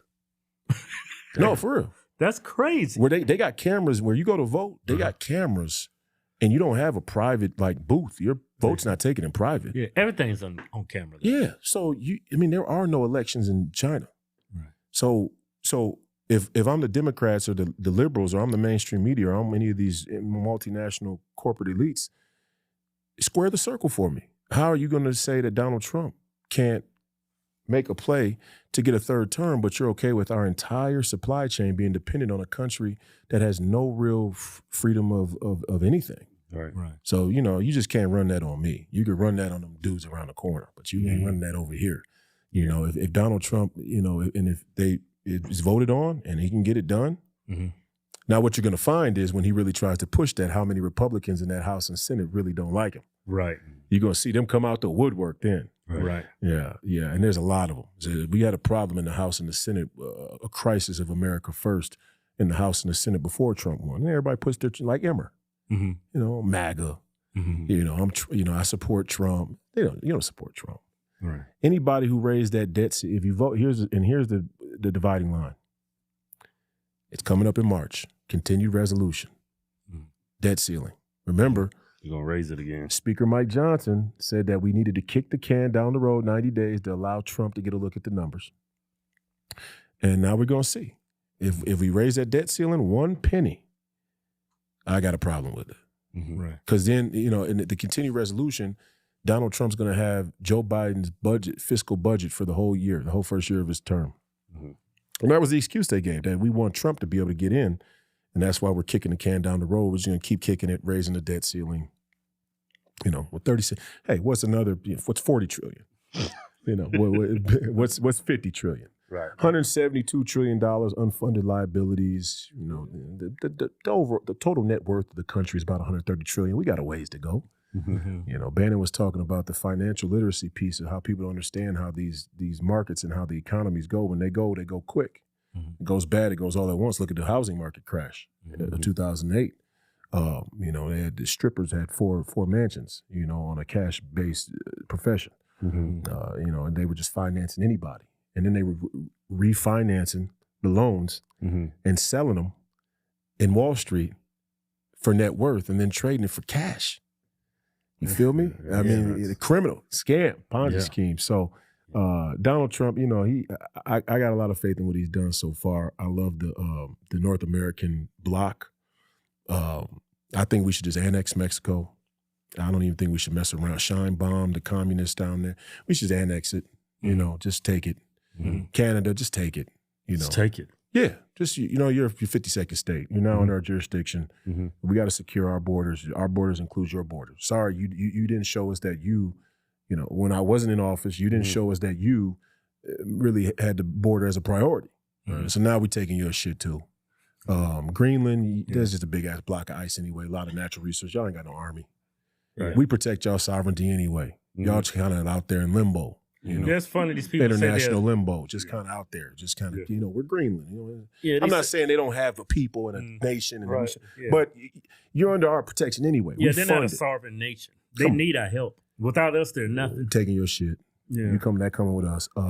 Central America, we might push down into Central America. Yeah. Panama Canal. Take Colombia. South America. Yeah. Who y'all? What y'all got going on down there? Whatever we got to do so that the Chinese ain't putting police stations in Mexico, or that the Chinese, the Chinese See, and this is another real liberal lie. The Chinese, everybody's approaching. Look how fast they build the airports. You fly into Beijing and the airport's so clean, you could eat off the ground. Other end of the story is Fauci says the Chinese, deplorables are eating pangolins. So, I mean, which one is it? China's, is it cool or is it not cool? Do I need shots to go there? Or is it, am I going to get kidnapped and eaten or what's going on in China?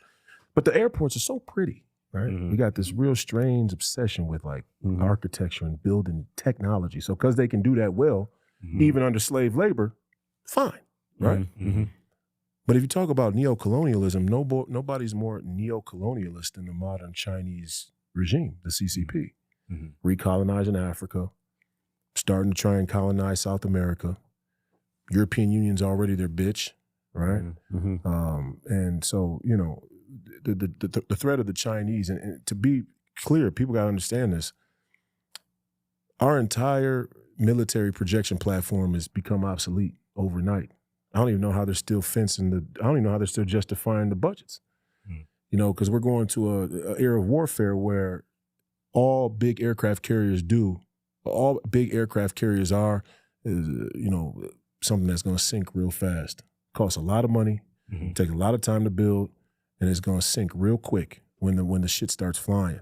When the hypersonic missiles start flying. Right. Pete Hicks has said this on Sean Ryan's show. He said the last 10 or so times that the Pentagon has done war games with China, we lose every time in the war game. And that's partly the reason, is because our projection platform is all based on our aircraft carriers. Right. And I say this before I go, I'm sorry to, I just talk, but this goes back, we're not European. We're American. And our entire identity has become a post-World War. What basically happened was Winston Churchill and FDR did a deal where the British Empire would basically relinquish their colonial rule on paper, although all these countries still pay their homage and sovereignty to the crown. But they would trade that colonial for help, and we helped them. And then America and America's military prowess would become the new face of the modern re-globalized monetary system and sort of geopolitical, landscape. And the British were just playing us. We're a young nation, man. British, and the sun never sets on the British Empire. That's why I was telling Belzerian. These people, they're not stupid. Yeah, we never forget who started central banking. Yeah, it was the Rothschilds who came up with the idea, but it was the British. It was the crown. It was the British Empire who, in the European, monarchy that empowered them. That said, yeah, this is a good idea. Yeah, we're going to go from chattel slavery to wage slavery and interest. They couldn't have done it. You couldn't have had a bank in that European era if the monarchy and the ruling establishment didn't okay it. And so our assumption is that these Jewish bankers were smarter than them, that they tricked them. Right. Okay, well then why are you paying all your money still to the European Union and you say you're against white supremacy? Yeah, they still got you. And so, and as I was saying earlier, our foreign policy, right, is like, it's all Great Britain's foreign policy. It's even our military, right? This goes back to, the British Navy was the greatest force ever seen on Earth. And so we became a naval power. Why? Because we needed to be able to sail to protect them, right? Right. And that's why China's a land-based power. They're not a now they're becoming a Navy power, but they've always been a land-based power, right? And so, Halford John Mackinder, this is like 1913. Halford John Mackinder was a British intellectual who wrote a treatise called The Geographical Pivot of History. And in it, he said, basically he's telling the crown, he's warning the crown, the British government, warfare is going to change. Technology's coming. He called it the Afro-Eurasian world island, which is essentially the Eastern Hemisphere. He says, he who controls Eastern Europe controls the heartland. He who controls the heartland has domination over the Eurasian world island. He gave 3 theaters of war that would determine the domination of the Eurasian world island: the Sino-Japanese theater. That's our war with China. The Russo-German alliance, and a rise of a totalitarian and fascist German, dictatorship at the time, the German war machine, the Nazis. So all three theaters of war that have been the springboard for all major world wars were detailed out in the early 1900s by this geopolitical theory. And what he was essentially saying is, you have to be able to walk to the resources you need in this changing landscape of technology. If you can't walk to what you need, you got problems because boats sink quick. Right. And so our entire geopolitical... I realized that in that movie Dunkirk. Right. I said, man, why are you even making these boats? Right. So they blowing a hole of them. So now you see what Donald Trump is doing. He's undoing that Atlanticist, Eurocentric, McKinder, geopolitical elite, Ivy League elite theory. And he's saying, no, all the shit that we need is where we're going to walk to. We're going to walk to our shit. You walk to your shit. And we're done defending stuff that because it's just sinking. It's deflating us.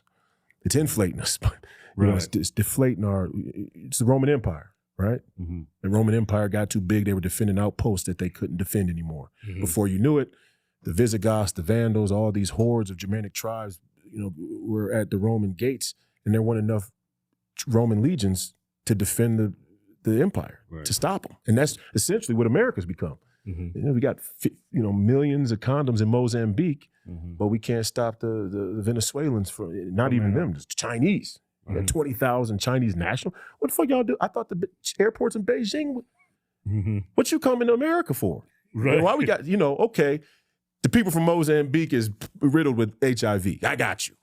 They show up from Mozambique. Yo, look, I got the condom y'all sent me. That shit ain't working. This shit's still bad out here. We still down bad in Mozambique. Yeah. Right? Yeah. I got you. I can follow that theory. Yeah. Right. So I get why the Africans are showing up, or the people from, wherever, it's, Yemen, war-torn Yemen, the bombs dropping every day. I had to scurry out of there. Yeah. But China? Y'all coming from China too? We got to let y'all in. So we paying y'all and you can let you, no, hell no. Stay your ass in China. Trying to take over. Yeah. You take Taiwan, all that shit. Taiwan, all that shit's China. Yeah. Ukraine, all that shit is Russia. The Middle East is a toss-up. It used to be the Arabian Empire or the Persian Empire, and there's the proxy war between Saudi Arabia and Iran. Yeah. The mullahs and the Persians, right? And they're gonna duke it out. And then you got Israel, the Kingdom of Israel, and so they got a little three-way, a little face-off going there. Now India's in there somewhere. They got their own juice. Australia, oof, boy, y'all in trouble down under. Yeah, I don't know what to tell y'all. It's a lot. We got to sail a long way across that desert ocean to come help you. Right. You might be China. Right. That Chinese Aussie mix might be the new breed of the future. Yeah, but Australia. Australia's got a lot of Asians there. Look, and you see what the flag is. What is a British flag? Damn near, it's a replica of a British. Oh yeah. Y'all are on your own. Yeah. And Trump's not saying that because he's a very kind-hearted man. The president's a good and kind-hearted man. The next generation of MAGA, I'm not playing that shit. Yeah. You go on your own. Right. Now, when I say it for real, we're not sailing young Americans, our sons and daughters to come defend this empire anymore. Your people got to find the same resiliency and the same sort of spirit of independence that our 1776 Americans found. And you better find it. And you better find it quick, because China not playing. Right. And they have a mindset to expand. So you think Trump is serious about Greenland, Canada? Oh yeah, I mean that's coming with us. Yeah. Yeah. Come on, give that up. Yeah, give it up. I can see you, the president of the United States, saying, "No, I got to take this." Yeah, come on, y'all serious? Come on, Greenland. How about this? We're gonna have a 7-day. We're gonna have a 7-day war game, military games, and then we'll see. Make that president. But it don't have to be hostile, right? Because really, Greenland's we already protect their sovereignty. It's just a formality. Yeah. And really what it's about is the jurisdiction. Whose federal government jurisdiction they're under. That Denmark, right? Or something like that? You see what I'm saying? Right. So again, European. So we chew over here. And so the Europeans need our money, and now you need our money. And now Russia's up there playing around with their nuclear submarines in the Arctic. And what, we gonna let Russia so we're not going to let Russia take Ukraine, but we're going to let Russia take the Arctic? Yeah. And I ain't working. You see what I'm saying? Yeah. So this is just basic shit. These ain't even the hard questions yet. This ain't even the complex shit. This is I could call these balls and strikes easy. Greenland, you come on with us. That's us. You know, Central America, you can get your bags packed. You know, it might not be too long before. Because what is Central America? A little tiny little strip. Yeah, shitholes. They take it. You take it. The Gulf of Mexico. He made it a Gulf. It should be Gulf of America, right? Who do Mexico think they? Who? What? Yeah, their GDP is. I'm like, Mexican. So for everybody out there who's like, oh well, you don't got no. I'm Mexican. Oh, are you? Yeah, I'm Black, Mexican, and Norwegian. Okay. Oh, okay. Yeah. So I got that multicultural thing happening. I can speak to a lot of, like, my grandmother looks whiter than most white folks. She's Norwegian. I don't get no more. Yeah, that's the white of the white. You know, right there. Hitler and them wish they could be Norwegian. You know what I'm saying? Right. True white. The Vikings, the blonde hair, blue eyes, the pure race. My grandmother's blonde hair with blue eyes. No shit. Right, Yeah. but she's half black. Her father was black. Her mother was first generation immigrant from Norway. On my mother's side, dad black, grandmother first generation immigrant from Mexico. Aguas Calientes, Mexico. Oh wow. Yeah, the Rangel family. Yeah, started a church on the west side, Our Lady of Guadalupe. When my grandmother died, there were 3,000 Mexicans in the streets in the west side of St. Paul.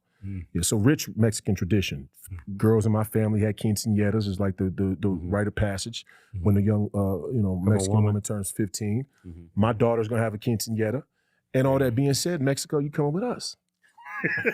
The Gulf of America, baby. It's what it is. It's all good. You're the 52nd, 53rd state, depending on when Canada goes. You know, and it's all good. You can keep your Mexican tradition. Right. You know, keep your piñatas and the tostadas and the chalupas and all of the tamales. Yeah. And we love it. The sopa.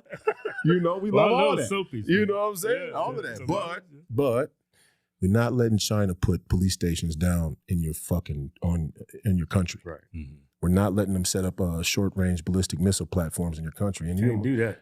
Nah. Like the Cuban Missile Crisis. Not doing it. So, and the cartels too. It's a terrorist organization. I love it. Hunt them down. Hunt them down. They kill so many people. It's ungodly.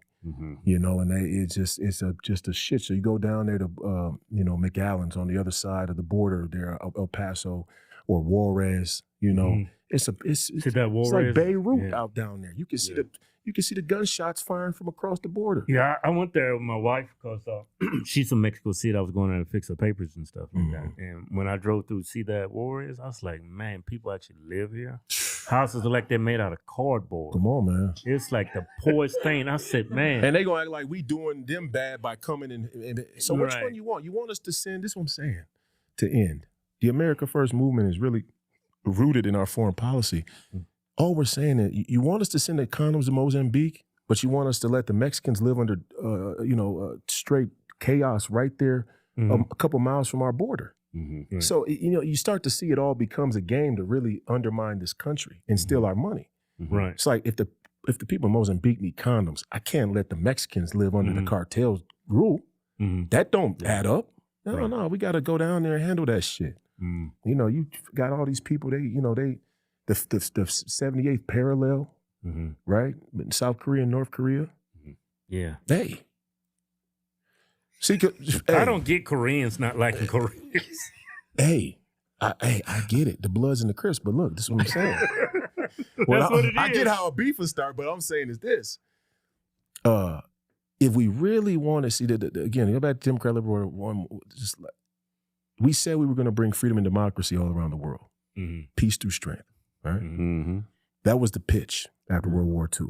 Yeah. A lot of people say really just, protecting Israel and you're just stealing money, right? Right.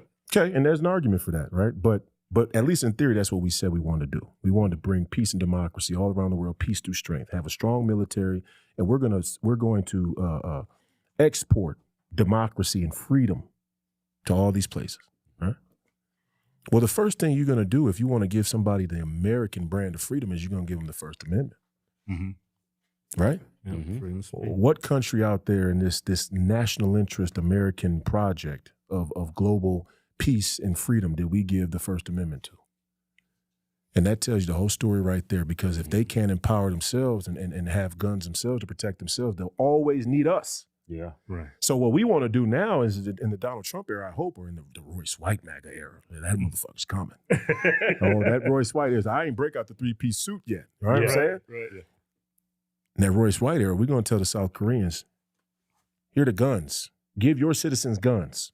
Mm-hmm. That's going to be your first line of defense against a North Korean incursion. Mm-hmm. Give these Taiwanese people, the citizens, guns. Not short-range ballistic missiles. That's too much. Now that is an act of war. Yeah. But give them guns. Let your people and your people's sense of national identity and pride and borders be the defense against tyranny. And watch, people gonna be slow to come across that border when they know they act like our aircraft carriers are why people don't invade America. That's not true. Come on, nobody invades America because we got more guns than people. Yeah, and you can't. They know you can't occupy it. Mm-hmm. You know, look how hard it was for us to occupy Afghanistan and Iraq. It was hard. You know, and when we left, it's like it was never there. Come on, it's because it's hard to do. We got more guns. We got 4 times, 5 times the guns in America everywhere else combined. You ain't coming here and occupying America. So that's one of the first greatest national defense we have is the First Amendment. Another good one is 2 big oceans, and we're gonna use them. Mm-hmm. But we got to get South Korea off of we always got troops stationed there in South Korea. Right. We always got troops stationed there in the Philippines. Mm-hmm. We always got troops stationed somewhere in Ethiopia. It's like, come on, man. We got to, and they con our young people into doing it because they're young, broke. Some of them really want to serve the country, but some of them just want to be able to get their education paid for. Yeah, right. That's right. You know what I'm saying? Some want some health care, right? Mm-hmm. And that's understandable. And then you find yourself in some war that's unrighteous. And then you're coming back with PTSD and then they don't even want to help you. Yeah. Right. Then we don't even take care of them. Right. Mm-hmm. Take the money you're giving for the condoms in Mozambique and give it to the veterans. Right. That's really being pro-veteran. Yeah. Right. Right? You know what I'm saying? Stop giving the Europeans, 3% of our GDP to defend them against Russia. Russia don't want no smoke. What they like, man, just leave us alone. Putin like, no, hey, we want to join you. They wouldn't even let us. There's another great example. Yeah. They didn't let the Russians join NATO so it could be a continual excuse to fund the military. Mm-hmm. Then Russia's like, man, we'll join NATO. Nah. Scoffed at them, rebuffed them. Yeah. This was Clinton and then Bush. Nah, we don't want the Russians. And we got scared of the Russians, communists. They joined NATO. There's no purpose to have NATO now. There you go. Mm-hmm. Yeah. Right. Hey, Royce, man, this has been great, man. Where can people find you? Shit, I do my podcast. Please call me crazy. Monday, Wednesday, Friday, 9 p.m. Central. I think I'm gonna move it to 7 p.m. Central. And then I'm on Real America's Voice on Saturday mornings at 9 a.m. Eastern. I think I might start doing a daily show on Real America's Voice. So I'm everywhere. We run the podcast on X every Monday, Wednesday, Friday. So okay, yeah. I appreciate so it's just under your name on X. On X is you mean you look my name up, yeah. My handle is Highway 30. That's where Ames is. Ames, Iowa. Highway 30. I had that handle since I was in college. I couldn't change it because it was verified. Highway 30. They wouldn't let me change my username. I got to call X and see if they'll finally let me change it. But my Iowa State people be mad. If I ever run for president, it's going to be fun to caucus there in Iowa first. Right. It's like my second home, right? It's Ames, Iowa. Shout out to Iowa State. My Cyclones doing well this year. Yeah. Top 10, top 5 they were for one of the first times in school history. So I'm proud of them guys. Yeah. Yeah. All right, bro. Hey. My man. Cool. Appreciate you, brother. Appreciate you, man. Thank you, bro. Yeah.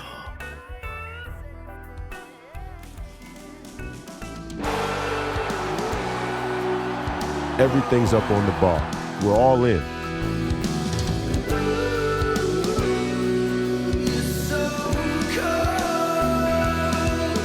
We get to decide. Do you want to live on your knees or do you want to die on your feet fighting? That's the decision you get to make now.